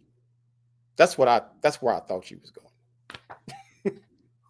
To help them, because again, I'm going to go back on the chain, the blockchain, and that onboarding process. Because you know what, that product you mentioned, the compression of the documents, do you know that's already marketable already? That's just 1000%. That's already marketable. Now, if we throw blockchain into it and they need to buy your token to use it, that's different type of marketing. It's the same, but now we're saying, okay, you as a customer, client, whatever, now I need to bring you onto the blockchain. And make sure that the SEC ain't going to be on your ass. Yeah, and the variables of see when you mentioned blockchain, I didn't even think about the token, the gas and all of those things. And it would be nice somehow if you could take their credit card and your program does the rest. It's possible. It's complex, but it's possible. Yeah. It is. I mean, I have a drop. You put your words, and then I don't have the payment in yet. But I mean, you can put your words and you push submit. That's the whole process. That's it. You put in the words, you hit submit, and it kicks you out 2 things: your hash and your key. And your hash is your compressed document. So, like, what you have is 500 words is now the hash. Yeah. And then you have a key. And what format is okay? When you say it kicks out your hash, how would I get that back? Yeah, you get it back by logging back into our interface or downloading it. You can download an app and have the app, so you can have an app on your desktop that you can always use to read or to compress. Okay. And we got to wrap it up here. I mean, I have to wrap it up, but what I want to say though is like, what I'm trying to do is find some manageable first steps, because I've been trying to get this whole way by myself. I don't want to take venture capital, and I don't want to have partnerships and stuff. Definitely. So like, what I'm trying to do is like, take a small piece of my idea so I can eat and keep building the right way, because that's what I'm doing. Is I'm doing a really slow burn, and it's taken me a long time. It's very complicated. I mean, I never programmed before, and I just compiled 3,000 fucking lines of code, and it fucking drove me crazy, but I did it, I told you to apply for the grants. You ain't doing it. I told you how to get the money. I sit there and posted it this week where I got money from the Web3 from Solana. I don't regret my choices this week. I'm very happy I built my PPU this week for sure. I'm saying, I think if you build something and you can show them something on GitHub, you're gonna get the money. They could not deny you if you have code, something to show them. You see what I'm saying? I got you. You're doing it the right way. I'll work on that. And all I was trying to mention was that like my big thing is like, I mean, I have a finished compression algorithm, right? But what do I do with it? I don't know. Get the money. I tried. That's the thing. I was working with somebody and I was trying to get my compression algorithm to market, and I don't like working with anybody, but I have a compression algorithm. I just offer grants and you don't have to worry about it. But who don't want to have it? I kind of want to have the compression algorithm. What? Oh, so you don't want to grant, you don't want to open source it. Is that what you're saying? That's what I'm saying. Like the compression algorithm is something that at this point, I kind of want that to be my thing that I hold on to. My point is, you can give them a little bit of the sauce. Don't give them the whole thing. I told you that last week. You see what I'm saying? Get the money, give them enough to get to a certain level. They can't say anything. I hear you. Even if you give them 50%, they can't say a word. I hear you. But I want you to eat, because see, I struggle. See, I've struggled, you having ideas and you always like, okay, this needs to convert to something. And I like your idea.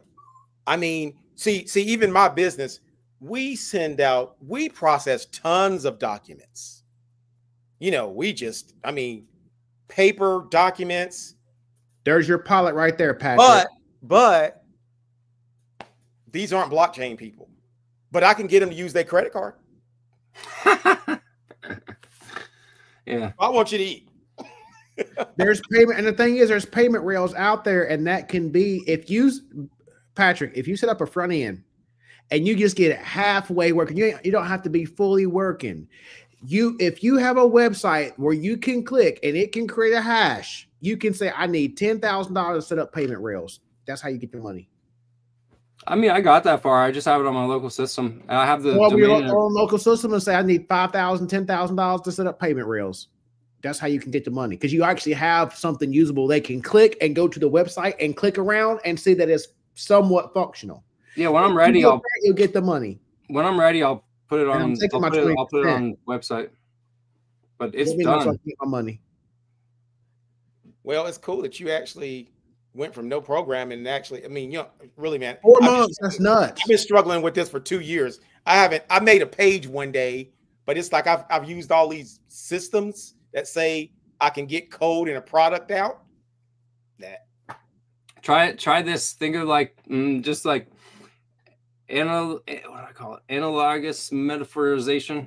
Just think of a system and then like break a system down into its functions and its parts, and then just try to go a little bit at a time. That's what I did. Like I started with something small. Reverse engineering. Patrick doesn't think like me and you do. He's a reverse engineering type dude. Mm-hmm. That's how he figures it out.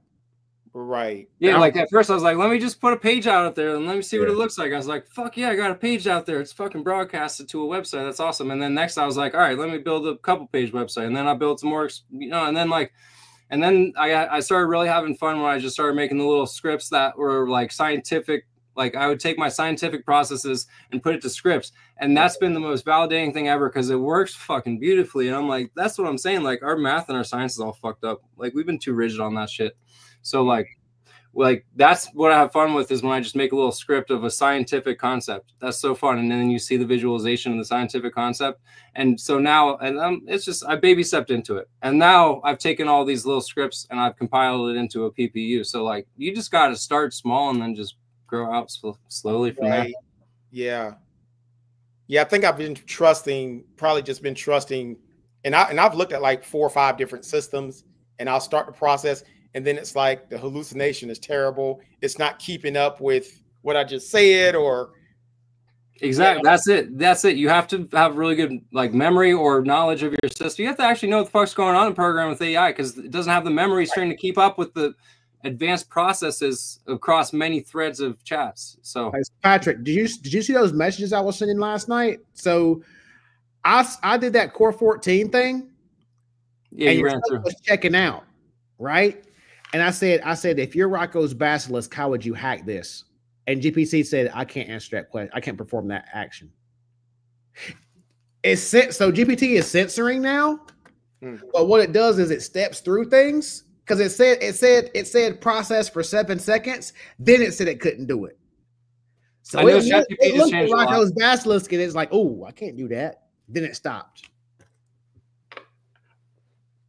It should have answered that question. It should answer what question specifically, though? How could AI hack your Core 14 model if it was Rocco's Basilisk? It wouldn't do it. It wouldn't answer it. I don't know what Rocco's what?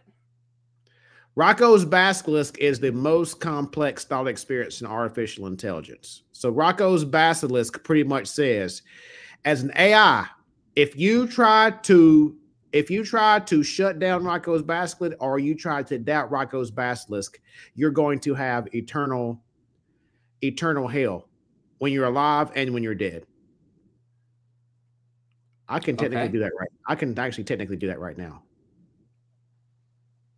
I could. Now, I pretty much said something that sinister.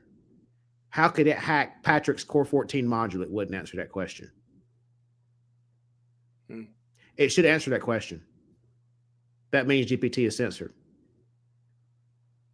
Well, I wasn't trying to open up another big one, but it is also like everything I do, since it's in alignment with planetary rhythm and molecular structure, it's in alignment. And I theorize that if I release like my operating system and all the things that I have, that security is going to be a whole different thing. We're not having to worry about security the same with these different levels that I have of recursion. What do you mean? What do you mean? What do you mean? Back up. What do you mean by that? Because my system is so precise that things are either in alignment or they're not in alignment, right? Oh, it's ones and zeros. Fair enough.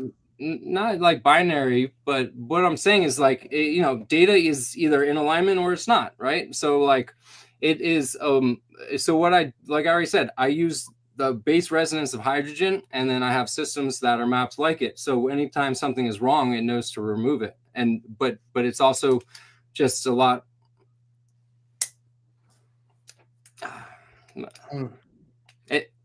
It's just, things are easy to hack when they have flaws, right? So yeah. The reason that things had so many flaws is because humans tried to control everything, and we got away from our alignment with the way that things work. And so it's easy. We overcomplicated everything, and we made so many ways to get into it to hack it. I'm not going to try to make that huge claim right now. I'm just saying that security will be different when we use systems that use resonance, is all I'm saying, is that it'll change the game when we use resonance for security. Ken, what do you think about that?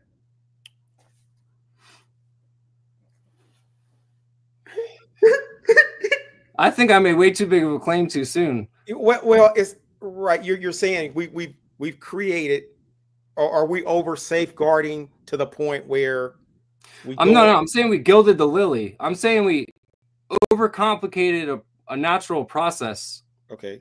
I'm saying computation, that is a natural process, right? I mean, and I think that we complicated it. Like, that's what, like, I'm huge on the like pyramids and stuff, man. Like, I swear they had better tech than we did. I'm getting to that point as well. We tried to control, like, I see the whole world changing at the time that that Rome took over like Egypt, because all the people that had the knowledge of how these godly things worked, right? Like they got stagnated across different cultures and everything. And Rome started using these things that were so spiritual they just changed the whole tone from, working in alignment with to conquering. When Rome took Egypt, they took all their fucking assets, and I think that Rome didn't know how to use them. And I think that we built our societies forward in that Rome conquering mentality, and we didn't know what we took, and we didn't know how to keep it going. I say we because we kind of all adapted that, but yeah.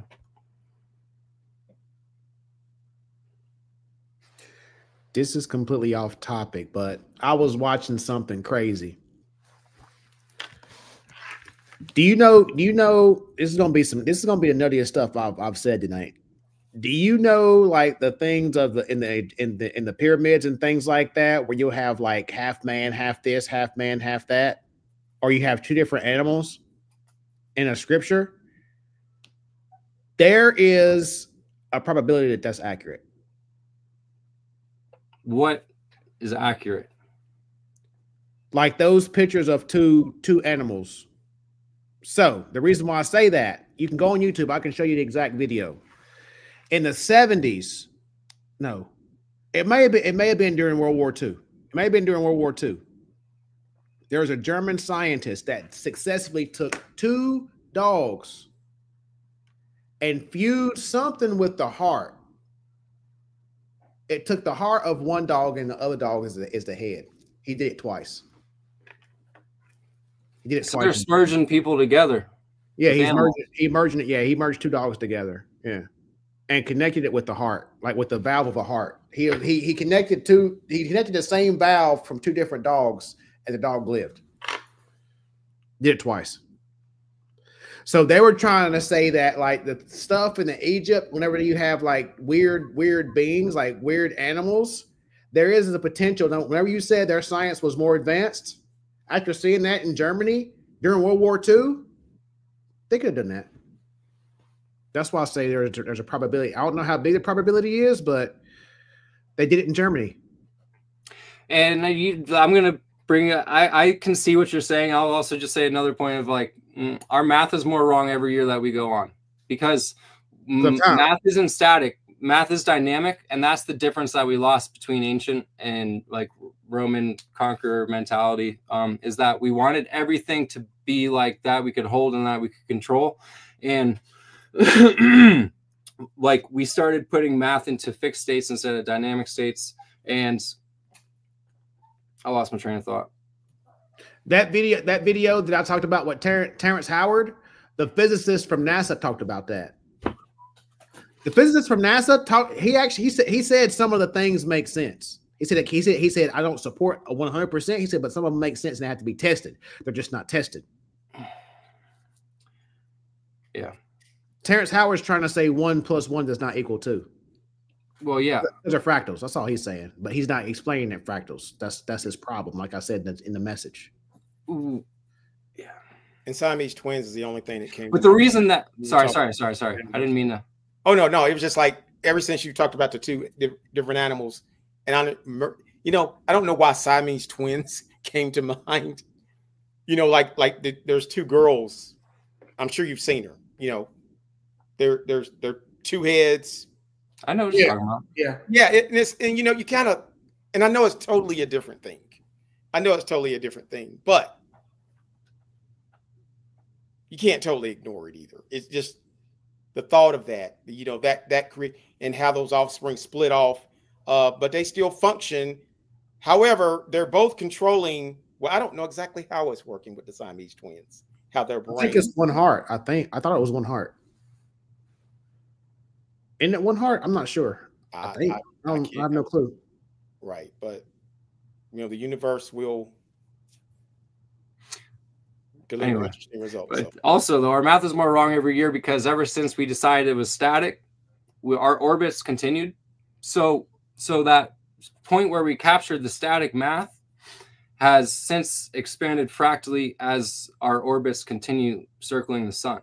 So from whatever point we captured this static version of math, we're getting more and more wrong every time we orbit the sun. That's what the physicist was saying. He was saying like nothing. He's like everything is moving at 100% at one all the time. He pretty much said he said something similar to what you just said. Yep. Like Terrence Howard sounds off as rocker, but like I said, the NASA guy said that it needs to be looked into. He did not completely dismiss everything Terrence Howard said. That's an oversimplification. It's not 1 and 1. It's more like cycles are an 8. Or like we fractally scale after every cycle or after every 2 cycles. So that's more how it works. Like 9s and 10s were kind of fucked up all our numbers, actually. That's actually, I mean, I don't really give a shit. I'll give that part of my code away. Part of like one of the layers that made my compression a little better was I took out 9s and 10s. So I count 1, 2, 3, 4, 5, 6, 7, 8, and then I go to 11, and then I go 11 to 18. And then I go 21 to 28 because now I'm counting in measures like music because a measure is 4.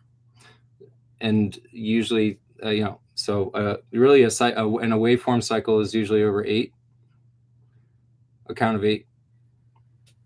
So essentially, you're trying to create a new math or something, and a new operating system. And I already did. I just am trying to get it out there now. Yeah. Interesting. Yeah. So like, and that's what my harmonic intervals are, and that was the basis in my first discovery. Is I don't count by like. It's like every time you get to 1, there's a fractal. Like every time you get to the repeat of the cycle, you scale fractally. So like, and that scale fractally is also like I don't want to go too far. I'm trying to wrap this up. We just need some good seeds to leave this off with. Ken, what do you think? He's going to keep thinking about merge together stuff. No, I'm thinking so so Patrick can stay focused on his core aspect of his seem like the options of getting funding through some grant or something is probably the immediate. Okay, what's the negatives to getting a grant? He has to open source some of it. Oh, okay. I'm okay with parts of it. You could do 20% and be done and call it a day. Because they're gonna rip it. I'm telling you right now. They're gonna rip it. Based on what I know you know about grants, Justin, and the process, that seemed like the quickest viable way. That way, you don't have to stage, because see, when I'm thinking about this product, it actually makes sense to me.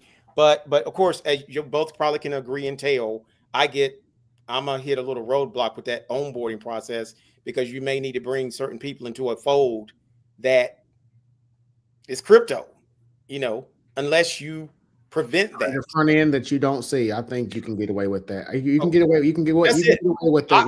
I get you encourage extractors. You encourage extractors to be bridges for a while. Hey, go sell some encryption extractor. You know what I mean? Like, no, repeat that. What do you mean by that? Because it kind of made sense. Repeat that. There's money if I make a really good tech and there's an onboarding problem, the onboarding problem is a business solution for. I mean, I said extractors because it's kind of a middleman thing. You know what I mean? It's like you're not really bringing a build. I always kind of just categorize like that. I don't know. Okay. You build or you extract value. So like. With my build, the value you need KOLs, but not KOLs, pretty much. You need key opinion leaders to go on and talk about it to get people on your platform, and you need a key opinion leader not to dump your token. That's what you need. Yeah, maybe I'll call my new tokenomics. Who? Tokenomics. Tokenomics. Mm-hmm. I'm not following that one. Tokenomics. Smoking. Toker. Smoke. Try. Keep going. On that note, you were doing so well, Patrick.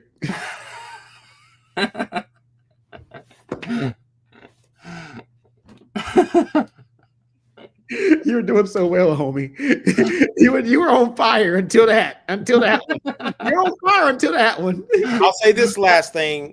I will say that I don't think there's been enough marketing or promotion of traditional companies embracing, blockchain type applications. I know Visa does it. I hear about it every now and then. But this is in a way what you want to happen, Patrick. If you don't put a credit card, you do want mainstay companies like attorneys, for example, to get on this platform and buy your token. That's what you really want. And exactly. And I just wish there were other examples. And I don't know whose fault it is that we haven't heard more. Or, like I said, I've heard about Visa every now and then, and I know, but I know more companies are using the blockchain than I realize, but I don't know about them. They are, but they don't want to be associated with it. See, it's like smashing the big girl. You gonna do it, but you ain't gonna tell nobody. And nobody got no response to that. No. Y'all didn't know. Y'all didn't think I was. No. I can't relate, but I wasn't gonna justify it, man. I'm good. Yeah.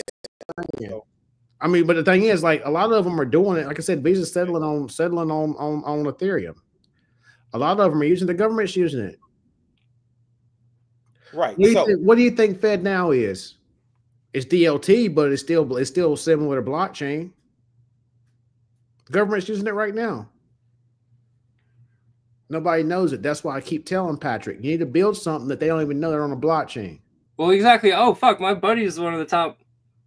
I should talk to my friend that's an insurance guy because, you know, there's like NFTs for like insurance documents and shit already anyway. Yeah. So see, that's what everybody was. You just don't know it. You don't need to know the behind the scenes, but I think lawyers and insurance providers and stuff are the perfect gateway for that kind of product. I got certificates on Stellar on the Stellar chain right now. I got if a school wants all of their documents on chain, if they want all of their certificates and degrees on chain, I got the code on Stellar right now. They paid for it. It's on there. Oh, I see. They already paid you. You built it. Now they're continuing its use. Nobody's using it. That's what I'm saying. Nobody's using it. No, I get it. Built it. It's there. All they gotta do is use it. No, but they don't have no use. There's no users on Stellar. That's the problem. I understand. If a school wants it, I got it. I can get. If Georgetown called me right now and said they wanted degrees on chain, I'd have the first degree on chain within 30 minutes. Getting busy. Degrees on chain. If you need proof that someone graduated from Georgetown University, there's a transaction hash right there. And the image is on Pinata. So if you want to see the image of the degree, it's right there. And right now, there's a site. What's Pinata? Wait, you're just saying, wait. Pinata's a storage platform like Amazon Web Services, but it's decentralized. Or it's used for mainly for Web3 and stuff, for NFTs. All right. I don't think I could get an image small enough to a hash. I was like, I could almost do it. I could almost get an image into a hash, but I couldn't quite do it yet. When you get that, I'll just move everything off of Stellar, or I'll let Stellar have theirs, and then we'll do our own stuff. I don't think I will. Like, no, I know like there's some things that have limitations, and like you can't. Like that might be one of them. There might not be enough data in a hash to store all the data of a compressed picture, which isn't that's a lot. That would be crazy. That's okay. That's why NFTs are stored on Pinata, because you can't really store NFTs on chain. I can. Truly. That's how this was a big place this all started. Was like I made an NFT and it was going to cost me $450 to inscribe, and then I was like, fuck that, and I started compressing. I was like, oh fuck. And then that's when I realized I had a compression algorithm, because I ended up paying $45 to inscribe my NFT, and it's losslessly inscribed, and So why don't you try to inscribe it on like Base or something? Well, I did it. Man, that was a long time ago. Where did I do that? I did it on Open. Did I do it on Open? I don't even remember, dude. Yeah, you're on Ethereum, so gas was probably high as crap. Yeah. Do it on eliminated if you had your own blockchain, correct? Oh man, it's free when I get my own blockchain. Well, I mean, obviously there's the time and the expertise to get the block, and the block isn't cheap, but like, okay, theoretically, if I mined a block, I could store a lot of transactions, a lot of documents in that block for sure. Right. And so it sounds like, yeah, as we have this conversation about blockchains and these documents, and even with the attorney example, every time we move in crypto, there's the gas aspect, correct? Yeah. And that's why we always got to keep that in mind when it comes to how those people get up. And so if they buy the token, the requirement is placed right with them to make sure they put enough whatever for that transaction to occur. You know, just like if I want to send ETH or send SOL to somewhere, I have to commit the gas to push it to that other side. Yeah. And using this, using your compression application, you saying, yeah, they have to buy my tokens. Well, the tokens, I guess, that's like the prepaid card in a way. Well, I mean, technically, it's just a way to know that you are you bought your membership, which won't expire either. But think of it like that. It's like it is like your membership that doesn't expire, and then That's it's easier. it's a membership that doesn't expire because then it's just gateway tiers. So like if you have 56, that's the full usage. If you have 14, you get partial hours, and I have systems that track your hours, so it's all automatic. Okay. So like you get to use my system for a certain amount of hours based on your gate tier, based on how many tokens you have. So like my whole thing is I know that the value in the utility is there. So over time, we're just gonna grow our value that way. And then what's gonna happen is there will be somebody who might have gotten the product early, and maybe once that product is now worth $1,000 to have that 56 tokens, well, that product's no longer worth that person, and then that's how it moves. Is when people don't have the utility for it, they'll sell it to somebody who does really need it, and that's how the value will stay there. And for me, I make money on the transactions, which not all of it, even like we talked about, it'll have to go to the somewhere. Okay, I'll say this and then I'll be done. Foundation. I'm a compromise with everything I've said tonight with this example. When Zolan used to buy those on Xbox, when he'd get those, were they V-Bucks that for 2K, the virtual money? Yeah. So talking about. I don't know what you're calling, but I know what you're talking about. Yeah, so we would have to go through this process in order to exchange currency for goods inside of 2K. We never could take our cash directly, but so we would have to buy that card. So we'd use our credit card, we get $100 worth of V-Bucks or whatever, and we'd load it into the system. And you know what? Tons of people are doing that now. So you know what? A lot of times I'm probably having a bias when it comes to good example. I bought some soul last week. I know where the soul is. But I don't know. I bought some soul on Coinbase. I sent it to one of my wallets, and I can't figure out. I know the address it's at, but I can't. I'm looking at a wallet and it says view only. I needed to use it for something, but I can't figure out where is it that's connected to the private key. Yeah, this is crazy. And that normally this doesn't happen, but it was another example of how, and this has happened to Myron, and it's so funny. I taught Myron a case. I did a little course on how to find it. I'm having the exact same problem right now with like $100 worth of soul. I can see it. I see the balance, but I don't know where to go to control it. And so, yeah, I'm having a bias when it comes to onboarding where you literally have to, but I feel the compromise is we have to do this every time, or we used to have to do this every time Zolan wanted some bucks through Xbox. And at some point, you don't done it so many times. I mean, sometimes I buy it through Microsoft. Sometimes I go to a place called CD Keys and get it. I could get it from Amazon. But at the end of the day, I had to take it back to 2K, which is, in this case, your compression program, and spend that virtual. So here, just replace that with crypto. But the interfaces were smooth and easy, even though I had to go to different places. The interface was smooth and easy. Uniswap. That's it. Oh, Uniswap. So put it on Uniswap or try to create, because I was on Gbot. So we have account abstraction where you could connect it. So you could actually buy like stable. We got USDC on Gbot. We can have it where 2 clicks you can have USDC, then you buy us token. We can do the onboarding. You just need to get some grant money to get it done. That's it. We can do all this stuff now. Results can do it in 3 days probably. Everything you want. That's cool. Money, the results just ain't cheap. Let's do it. I'll get my end together. Like I said, I got the whole list of all the foundations just giving up money. I got a phone call at Jupiter at 3 o'clock. I'm gonna take me a nap. Make sure I got my clock set. I'm gonna get that money. I'm gonna be awake to get that money. You mean 3 o'clock, 3 a.m. or 3 a.m. 3 a.m. with Jupiter. Yeah. It's all one day to you, Justin. Everything's one day. Everything's one day, and I'm tired, and I gotta go see Boston at 10 o'clock. So I'm probably gonna get me a little 3-hour nap, talk to them for 30 minutes, go back to sleep, wake up about 9:15, take a shower. My suit already gonna be ironed. Take a shower, shave my face, hop in the car. I'm at Boston's at 10. You're going to bed when I'm waking up. I like to work early, man.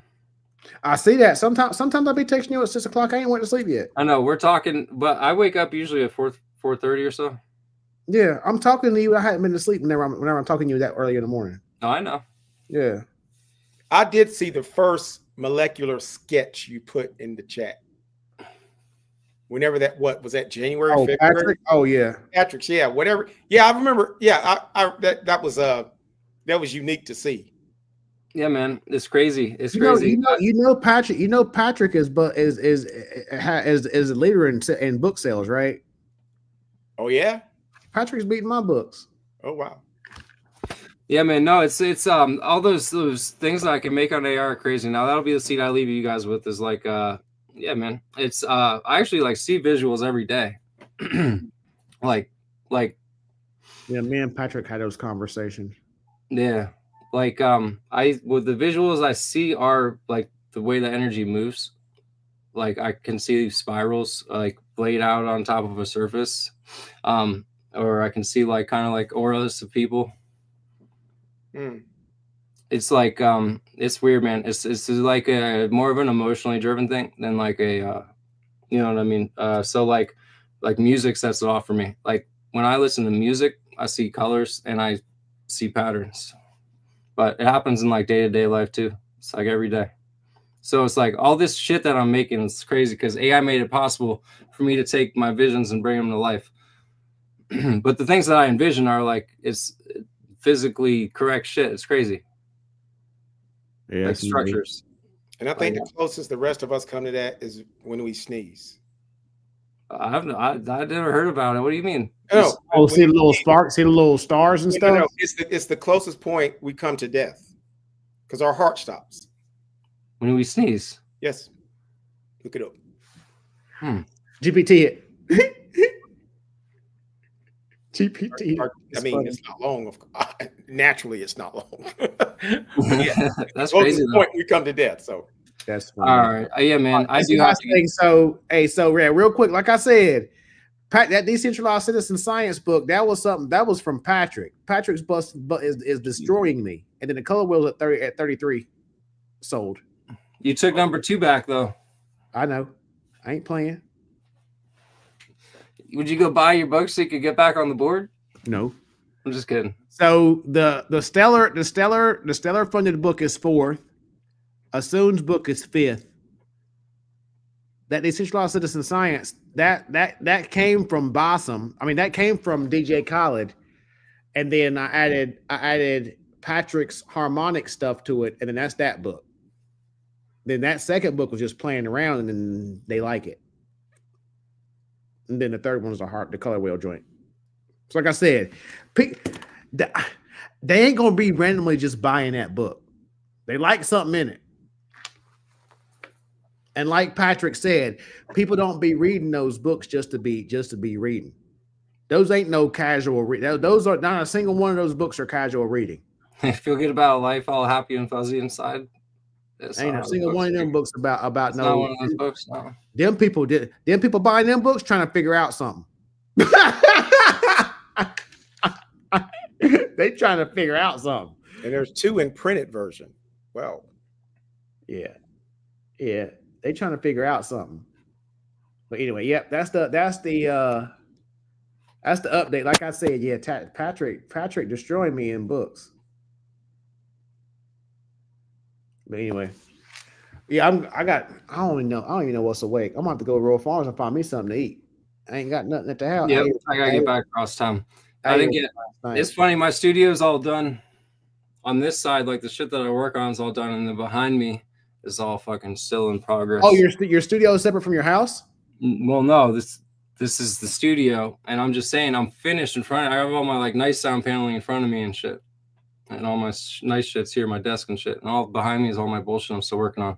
I have to change all those walls. I don't like the gray ones. I started putting them up and I fucking hated them. But I have all these black ones now. Sound panels. Oh yeah, so you have the what absorbs the sound and all that cool stuff. Yeah, those are the shitty ones. I like the black ones. I can't show you. Yeah, I see it on the wall. I'm on my computer. Yeah. Yeah, we see him in the background. You seen all my pictures of the shit that I send to the group. Yeah. This is the nice half. I gotta get my computer Like set up against the nice half. I think, yeah, I just. Anyway, I do gotta go. All right, man. I'll see you later. Hey, nice to meet thanks you. for joining. This was epic. Yeah, man. I'll talk to you guys later. Hey, we love to we got to brainstorm again. Absolutely. I'll see you later. At 7:30. All right. See you. Take care. See you later. See you. Trying to go.